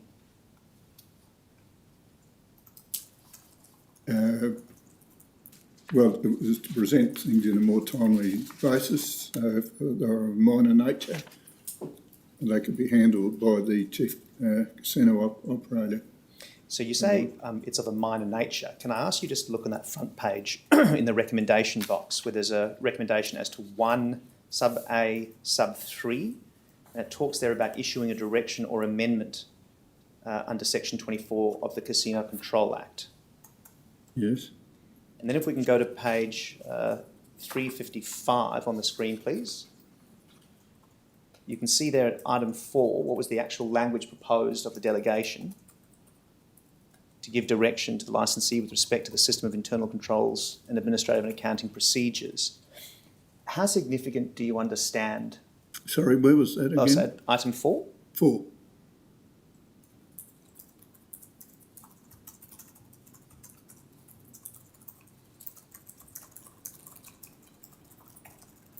Yes. How significant do you understand the power under Section 24 of the Casino Control Act to be?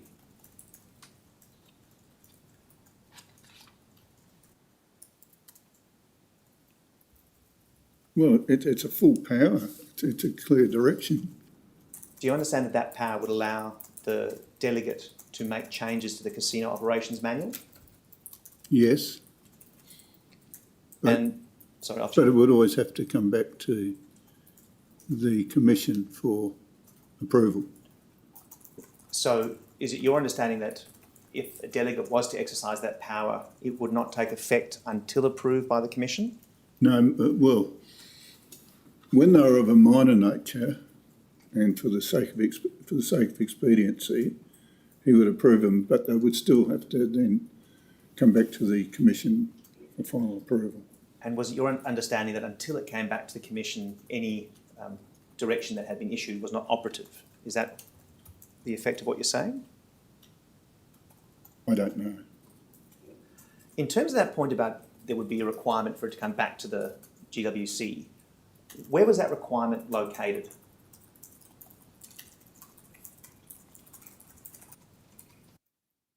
I don't know.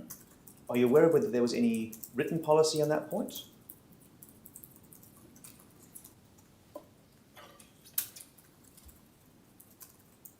No, I'm aware of it. I'm assuming it was in the minutes at some stage. All right. To what extent were you confident while a member of the GWC that you were being informed of all the occasions on which delegated power had been exercised? Yeah, I was fully confident. Now, looking at the first paragraph of this proposed delegation, you can see that the position it's proposing to be delegated to is the Chief Casino Officer. Yes. Now, if we go to page 357, please, you can see there's the other proposed delegation. This one to the position of Deputy Director General. Now, in terms of the two titles that we've just looked at, which organisation, GWC or department, do those titles belong to?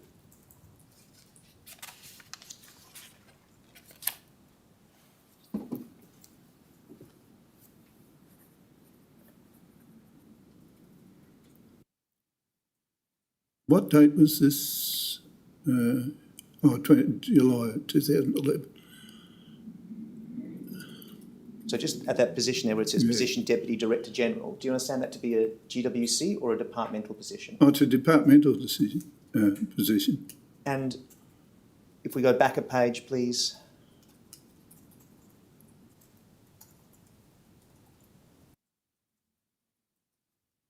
Sorry, not forward. If we go back a page, please.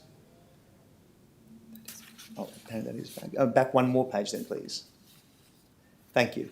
Where it says there, position of Chief Casino Officer, is that a GWC or departmental position? That's a GWC position. All right, so we've got one delegation apparently to a GWC position and one delegation to a departmental position. Do you agree with that? Yes. Would you agree as well that if a person has a power delegated to them in their capacity as a departmental officer, they can only exercise that power when acting as a departmental officer? Yes. Do you recall whether the GWC ever discussed if it was appropriate to delegate powers to persons in their position as a departmental officer? No. Do you have any concerns as to whether that might give rise to issues such as conflicts of interest for persons performing roles on behalf of the GWC while acting as a departmental officer?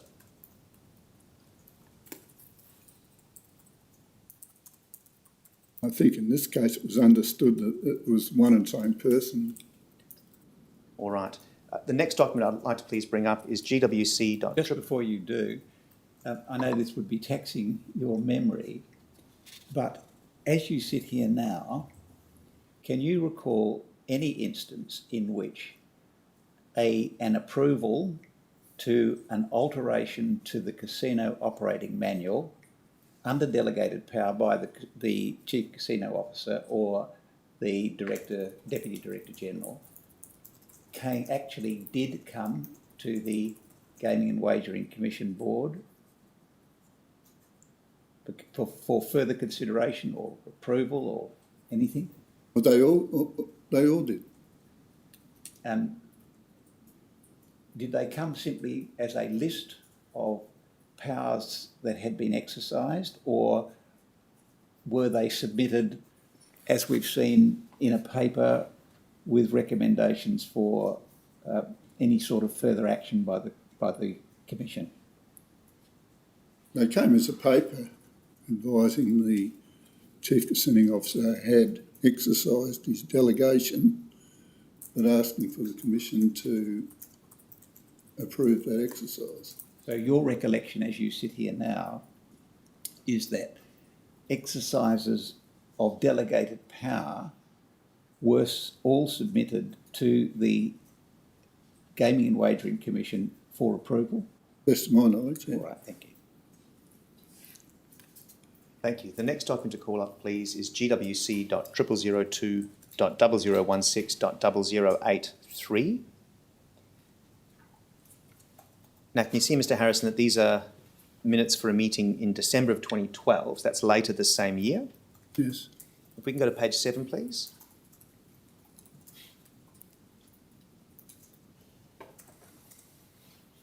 You can see there's an item 8.2 at the bottom of the page, again dealing with delegation. And you can see that the resolution has been to rescind some previous delegations and then sign some new delegations. Do you see that? Yes. And again, that appears to be a matter without debate, because looking at the description above, would you agree that there doesn't appear to be any concern about that raised in the minutes? Yes. You said before that you thought there may have been discussion on the previous occasion. Do you believe there would have been discussion on this occasion as well? Yes. If we can now please call up GWC.002.0016.082, and this is the agenda for that resolution, Mr. Harrison. And if we can, I think it's page 201, thank you. Now, looking in the resolution box, you can see on that third point in particular, the proposal is to delegate. The proposal is to delegate, and then you look at the second line, all of the Commission's powers. Do you see that? Yes. Do you recall whether in your time as a GWC member, it was common to delegate all of the GWC's powers to individual officers? No. Looking then below the resolution, or below the recommendation under the heading delegations, if we go down to the next paragraph, please, you can see the explanation there is it was agreed it would be appropriate. I'll let you read that paragraph.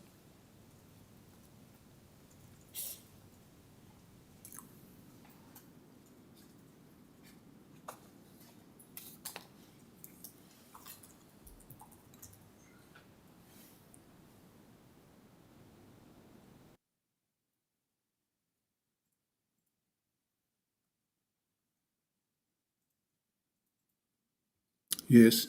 Do you now recall or have any recollection as to why it may have been agreed to be appropriate at that time to delegate all powers to the position? I think it was again clarifying that the Deputy Chairman of the Gaming and Wagering Commission was also the Deputy Director of the department. And so at this time, both Deputy Chairman and Deputy Director, were they both Mr. Michael Connolly? What's the This date? is December 2012. Yes.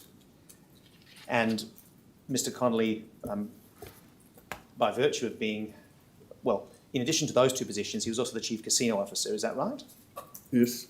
And we looked a little while ago at that earlier delegation that was made to the Chief Casino Officer, and we looked in particular at the delegation of powers under Section 21A. Would you agree that that previous delegation conferred specific enumerated powers rather than just all powers? Yes.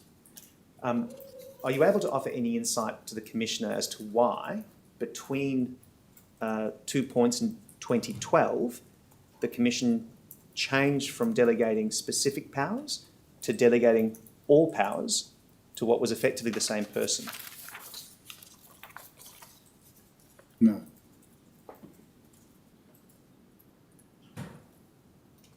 At the time that you were on the GWC, did they have a delegation register where all of these delegations were kept? Not that I'm aware. And are you aware of whose responsibility it was to keep track of the delegations so that you could rescind old ones when you created new ones? No. I'm now going to ask you some questions about two of the more substantial changes from the GWC. And the first is in relation to a resolution in 2010 to approve an amendment to the casino control regulations to remove the requirement for junket operators to be approved by the Commission. Having just explained that to you, do you have a recollection of that resolution by the Commission? Yes. If we can please call up GWC.002.0016.001.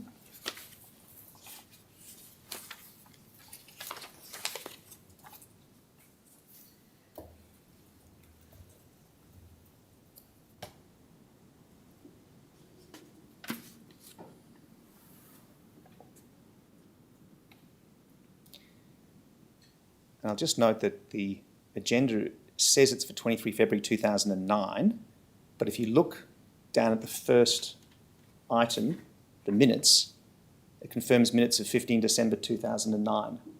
So I'm just going to ask you whether you think that that might be, that there's an error in the date at the top and that it should say 2010.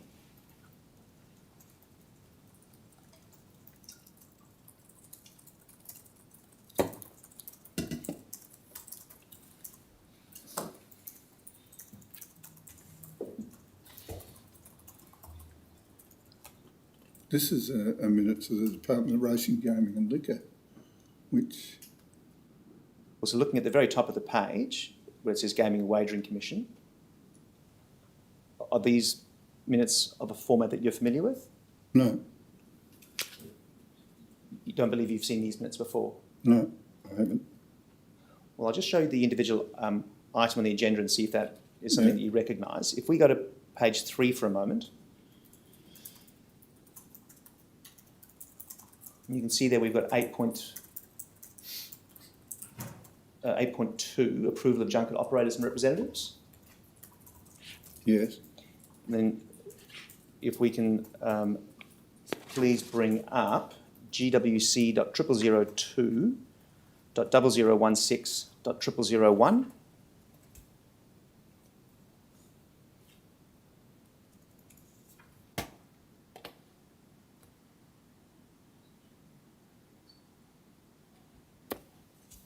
And go to page 337.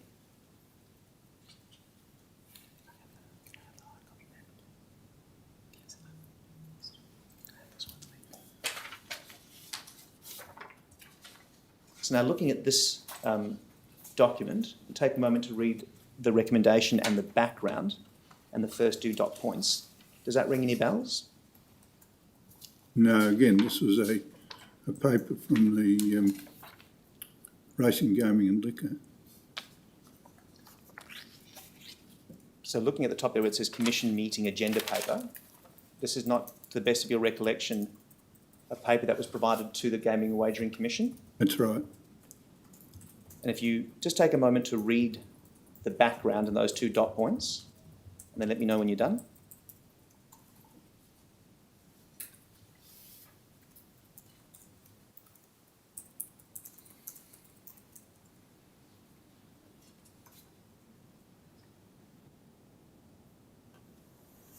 Yes.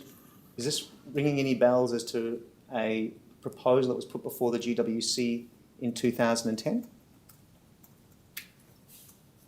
Yes. And can you just tell the Commissioner what you recall, if this document isn't one that you've seen before, what do you recall about the proposal? That it was not possible for the Commission to carry out the role of judging the junkets because it didn't have the powers at an international level, or it was limited to really within Western Australia. It did not have the powers to investigate,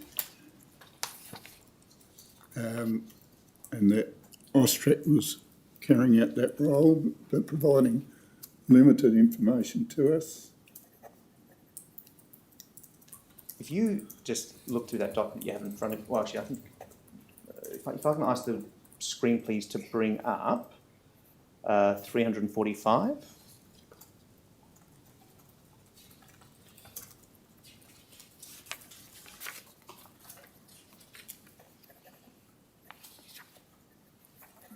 And then looking towards the middle of that page, you've got the junket approval process has been in place. You see that? Yeah. If I'm going to ask you to read that paragraph.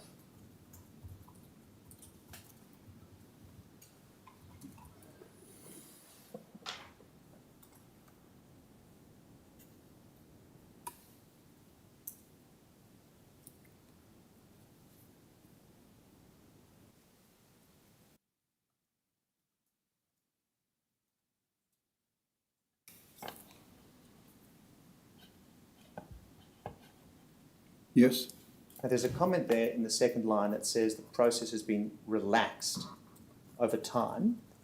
Do you recall any other changes being made in relation to junkets between the time that you started as a member in 2006 and this item in 2010?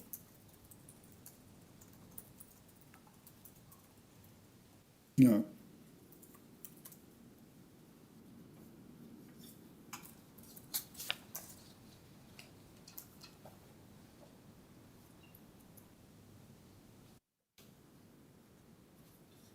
In relation then to what checks of junkets would remain if the regulations were removed, as was being recommended here in 2010, what did you understand the position would be if this recommendation was adopted?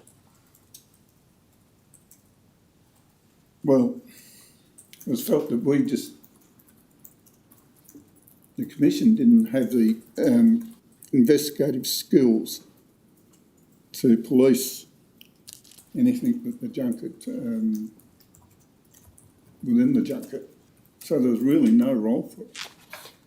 And was that a view that you gained as a result of what was being told to you in briefing papers by departmental officers? Yes. Did you consider whether it may have been appropriate in those circumstances, and by you I mean the GWC collectively, to make a representation to the Minister to seek, for example, additional powers so that the GWC could regulate these aspects? Now, my recollection is that we asked the Minister to remove the requirements for that regulation that was in the 1988 approval process, but we never asked for any replacement. And the reason that you asked for it to be removed, if I understood you correctly, was that you understood you didn't have any powers to properly regulate that space. Is that correct? That's right, yeah. But my question is, did you ever consider requesting such powers to allow the GWC to regulate that space? No. If we can please call up dlg.0002.000.0014.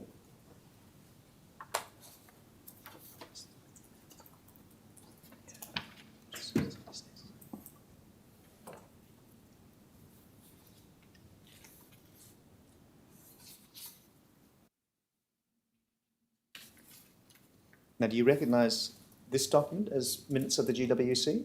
Yes. And you can see your name there at page 1 as being present at this meeting. Yes. And if we can go to page 10,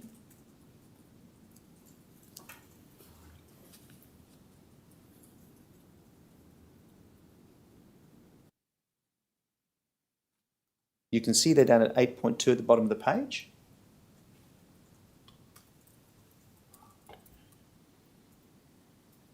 Yes,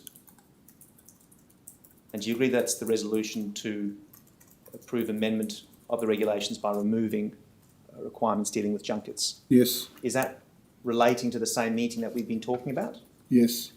Do you see that there's no discussion in the minutes as to whether there was any debate about those regulations being changed?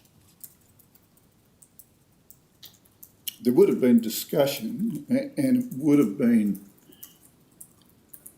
commented on and discussed at previous meetings as to the problems that were arising in trying to police the junket operations. Do you recall whether there was ever any discussion amongst the GWC to confirm the position as to the GWC's powers or as to the difficulties with regulating or investigating junket operators? Yes. And what was the result of that discussion?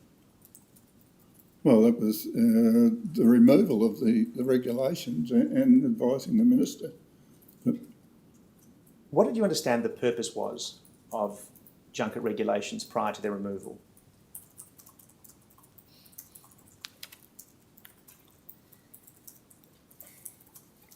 back in 1988, they weren't seen so much as an international concern, and they could be policed within reason, where at this stage they were very much an international junkets and were very hard to control. So is it your understanding of the provisions of the Casino Control Act that deal with junkets that was intended primarily to address local junkets within Australia? Do I have that right? Yes. And is that a view, to the best of your knowledge, that was shared by other members of the GWC at this time? Yes. And again, can you recall what the source of that view was, whether that was on the basis of agenda items from officers or your own reading of the legislation or advice that you received from perhaps law firms? Do you recall what the basis of that view was? It was from the advice of the officers and as a result of discussions between the officers and the West Australian Police. There's just one more thing I want to show you in relation to this issue. And if we can call up GWC.002.0016.001.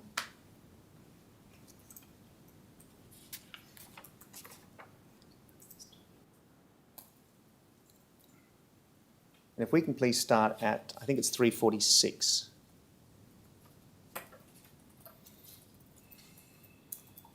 One further page.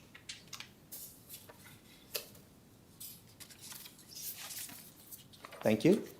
Now, just having a look at this letter here, Mr. Harrison, and perhaps reading the first 3 paragraphs, or 2 paragraphs rather, do you recognise this letter as one that you saw around this time?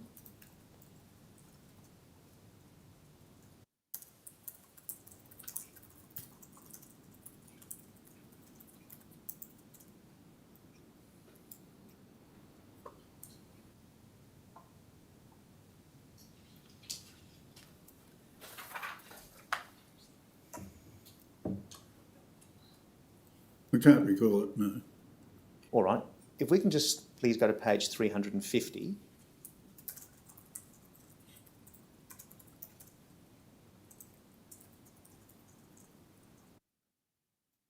Uh, 351, please.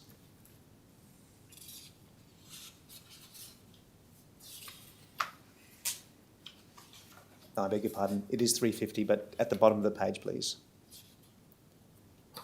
You can see that last paragraph there, Mr. Harrison. I'll just let you read that for a moment.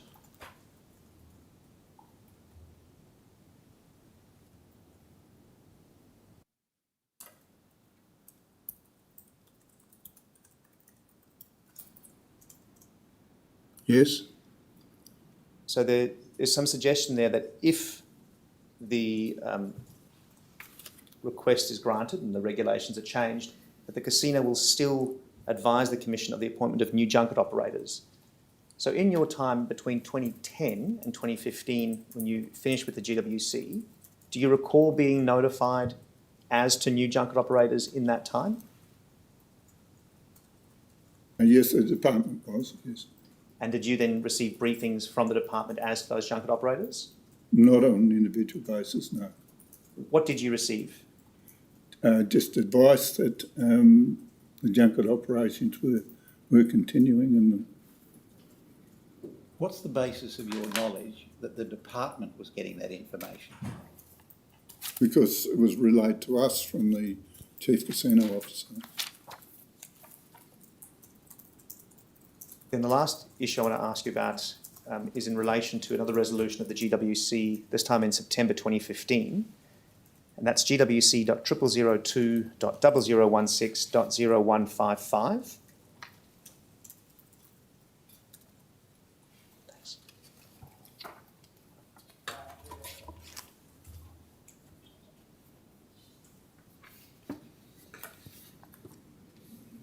And you can see that item 6.2 there is Crown Perth Casino Regulatory Approach. Yes. I'll just ask if we can hand you a hard copy.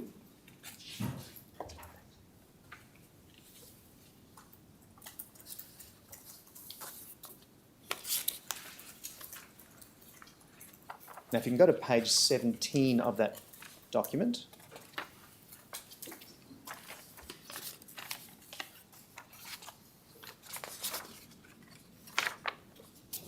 Rather, it's got 17 at the top of the page in small text, and agenda item 6.2 with the date of 17 August 2015. Do you have that?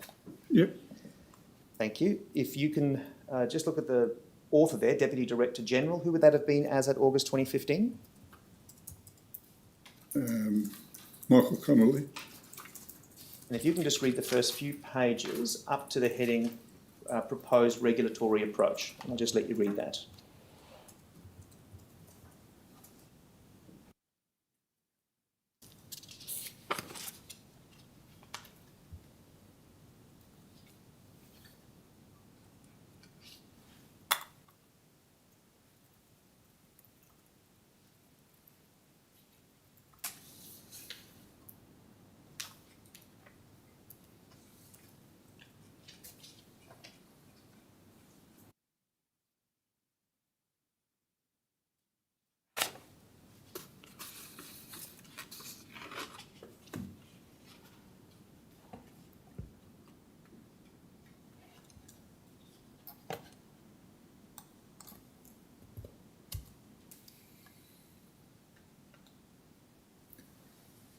Mr. Lee, while the witness is doing that, are you aware whether the entirety of this board pack is on the hearing book, or is it just this extract?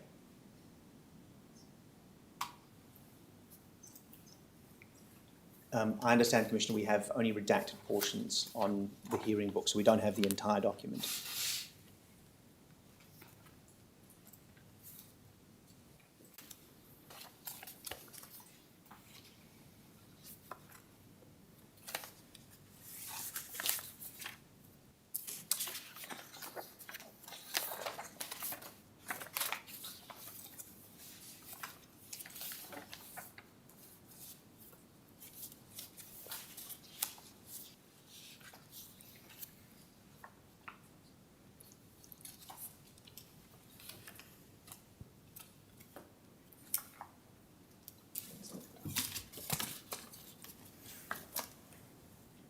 Mr. Chairman, it seems that the online hearing book has the entirety of the document from our review presently.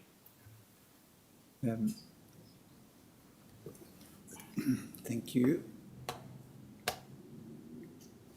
Commissioner, I'm told that we were of the understanding that it was redacted, but we are rapidly attempting to verify that.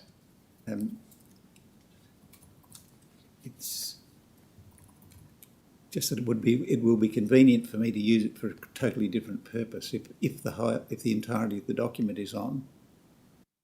Otherwise, I'll think of some other way to deal with what I want to put to the witness. And I'd also need the minutes of that meeting.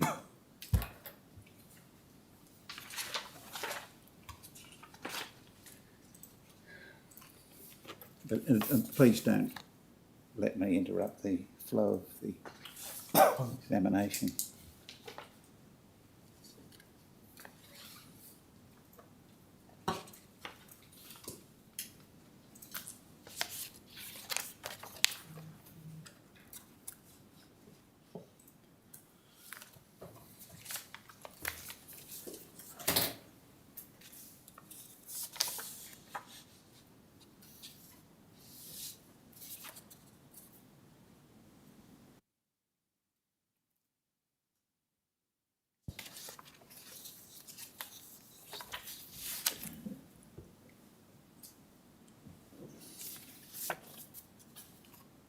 And so I don't need to read past the heading proposed regulatory approach, Mr. Harrison, which is on the Oh, third okay. page.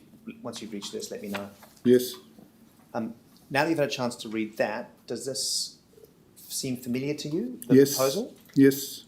And do you recall the discussion of this agenda item? Yes. I'll just take you to the minutes so you can see what's recorded there. GWC.002.0016.0157. And if we can go please to pages 3 and 4 and have them up side by side.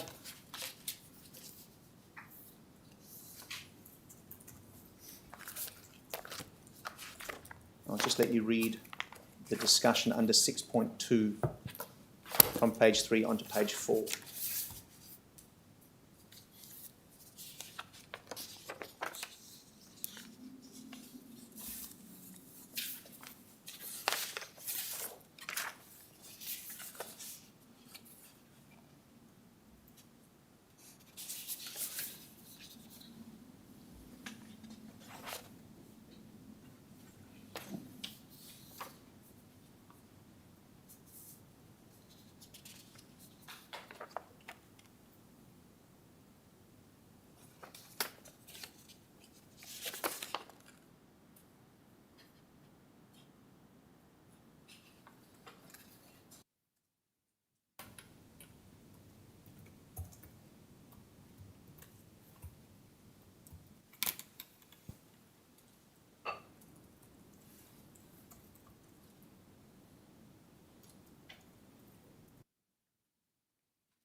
Yes. Mr. Harrison, having had that opportunity to look again at the agenda item and the minutes, can you now say what your understanding was, if you can recall, at the time that this was before the GWC, what the proposal was for?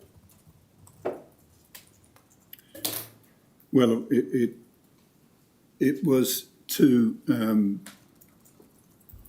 move to a risk-based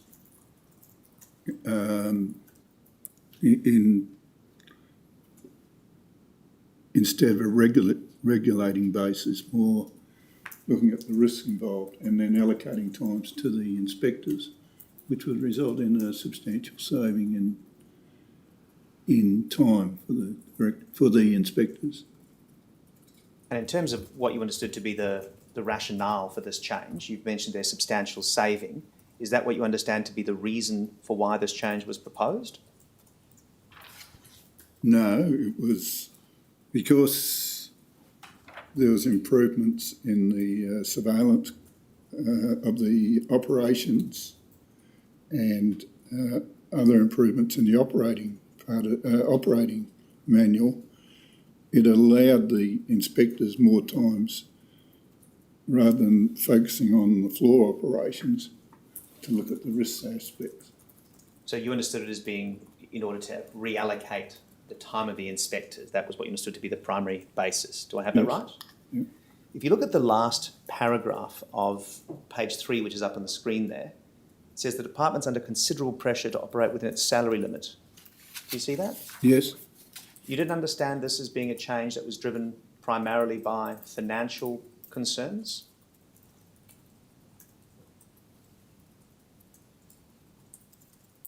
It was a part of the reason, yes. And just in relation to that point that it says there about the department being under pressure, what was your understanding as to the effect of departmental pressures in respect of the GWC's operations? You repeat that again? So if the department's under pressure, Yeah. what effect do you understand that that then has on the GWC?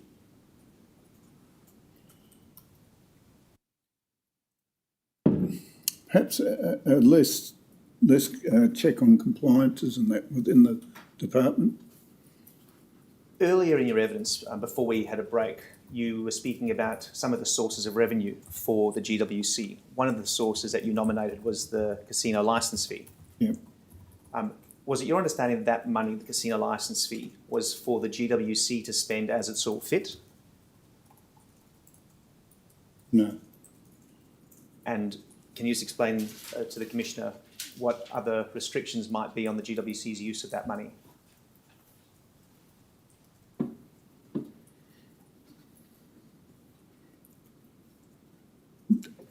I think if we wanted to spend additional money, I don't think it would necessarily come out of that area. It would be applied for through the normal budgetary processes. All right. Having now had a chance to refresh your memory in relation to this item, do you recall whether there was any concern, either by you or any other member of the GWC, as to whether there might be a reduction in the extent or quality of supervision as a result of this proposed change? No, I don't remember any concern. All right. Commissioner, I think those are my questions. Thank you. I might reverse the order and ask my questions before I call on you, Mr. Darman. Mr. Harrison, I want to ask you about two things. One is the 2010 repeal of the regulations, the junket regulations, but the other is the issue of delegated power, the role that the Gaming and Wagering Commission played in once the powers had been delegated to one of the individuals. Now, I'm going to use this as an example, and I hope this works. It's the meeting that you were taken to for other purposes of the 25th of August 2015, and it's GWC.0002.0016.0155, if that could be brought up. And if you could go to page 99.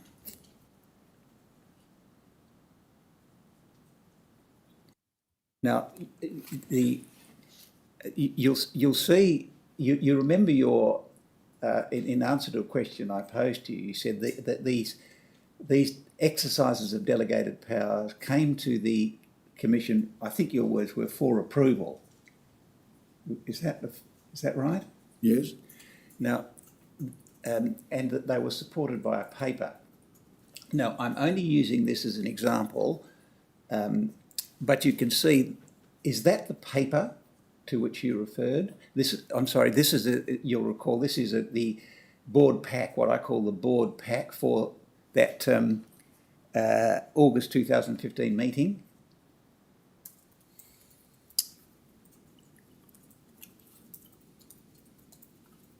yes, You'll see it doesn't give a great deal of information, does it?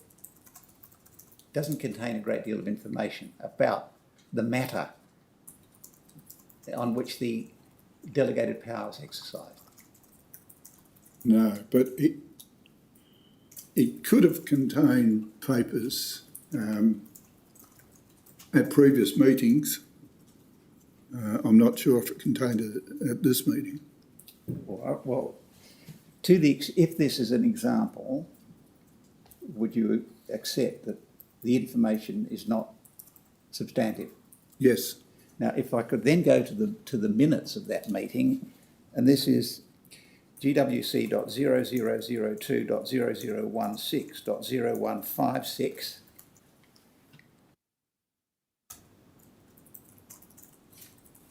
And if you could go to page 5. Now you see 11.2. I'll ask you to read 11.2. yes, The wording is of the resolution to note the approvals under delegation. Now, would Yes. you accept that one way of reading that is that it is not the GWC approving the matter, but simply to note that someone else under delegated power has made the approval? that's right, yes. That's one way of reading it. Does that refresh your memory at all as to the role that the Commission was playing in relation to exercises of delegated power?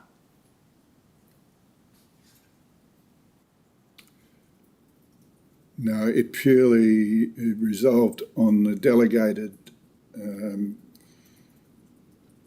individual approving it and then forwarding it for noting. All right, thank you. Now, can I turn to the repeal of the junket regulations? And I realise you've said that your recollection of this meeting, this incident or event is not great, but could I just see if you can help me with one thing? And if we could then bring up the paper that was submitted to the board, it's GWC.0002.0016.0001 at page 337.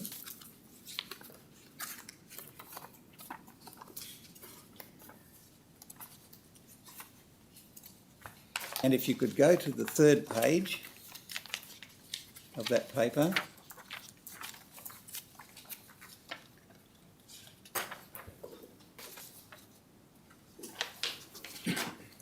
The third page of that paper.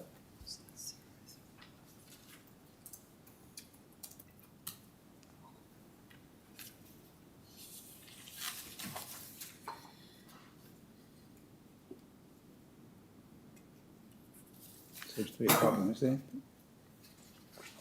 Does that signal there's a problem? All right. Now, and if you could then go to the fourth page, you can see there at the bottom half of that page that what the author of this paper has done is to set out the regulations as they then stood. Now, I know this is not a statutory instrument, but I'm going to ask you to assume that this is an accurate recitation of the regulations. So if we could then go to the seventh page, page 7 of this document, and I'll ask you to note item 2. Just have a look at item 12 there, regulation 12 or sub-regulation 12. You see that the Commission may require the holder of an approval to give the Commission any additional information, etc. You Yes. see that? And if you go to the next page, to Regulation 16, and you can see there that it's about notice of proposed junket. So if the approved, the casino operator has to give the commission notice of the junket, Yes. of each junket. Now, if we could then go back to the first page of that document, and I'll ask you to look at the recommendation, and you can see there that the recommendation is to remove the requirement for junket operators or representatives to be approved. Yes, See that? yes, Now, I want you to, I won't take you to it, but I want you to assume that the resolution that was passed is in that exact wording. The requirement, Sorry to interrupt you, Mr. Chairman, but the actual text says the Commission consider amending. the resolution was, I'm only focusing on the words to remove the requirement for junket operators to be approved. Yes, I had understood your question to assume another matter, but it matters not, Commissioner. I can take the resolution isn't a separate document. I can take the witness to it. So that, I will, for the sake of completeness.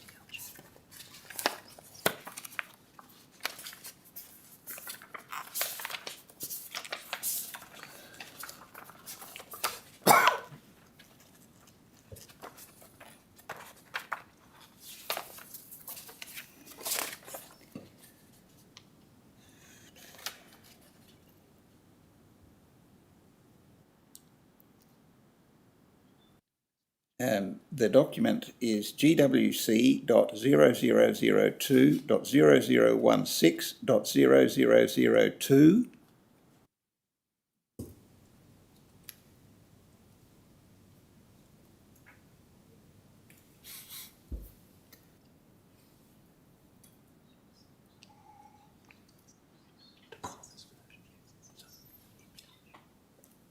And it's at page 10.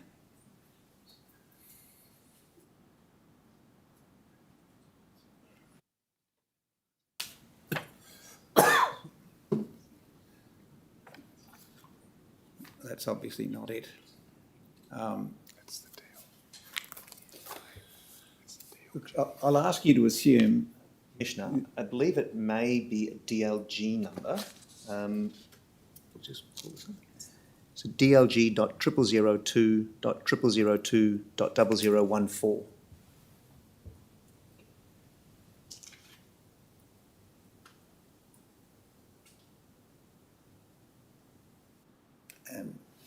can we just flick through that? Keep going. At the bottom of that page. There we are, Commissioner. at the bottom of the page, item 8.2. yep, You see that? yes, It's in the same wording to remove the requirement for junket operators - representatives to be approved by the Commission. yep, Now, if you cast your mind back to the two regulations that I showed you, item 12 and item 16, item 12 was the Commission could require further information from an approved casino operator, and item 16, the casino operator was under an obligation to provide information about individual junkets. yes, And would you accept that they are matters other than approval of the junket operators? yes, And if I ask you to assume that what occurred was when the statutory instrument was enacted, that the entirety of the junket regulations, including items 12 and 16, were removed, were repealed. yes, Are you aware, as you sit here now, of any substitute method by which information of the type, the powers of the type and information of the type in items 12 and 16 were required to be given to the Gaming and Wagering Commission? No, Are you aware of any formal methods of notification or requirements for notification of that information to be given by the casino operator or the junket operator to the department as you earlier described it?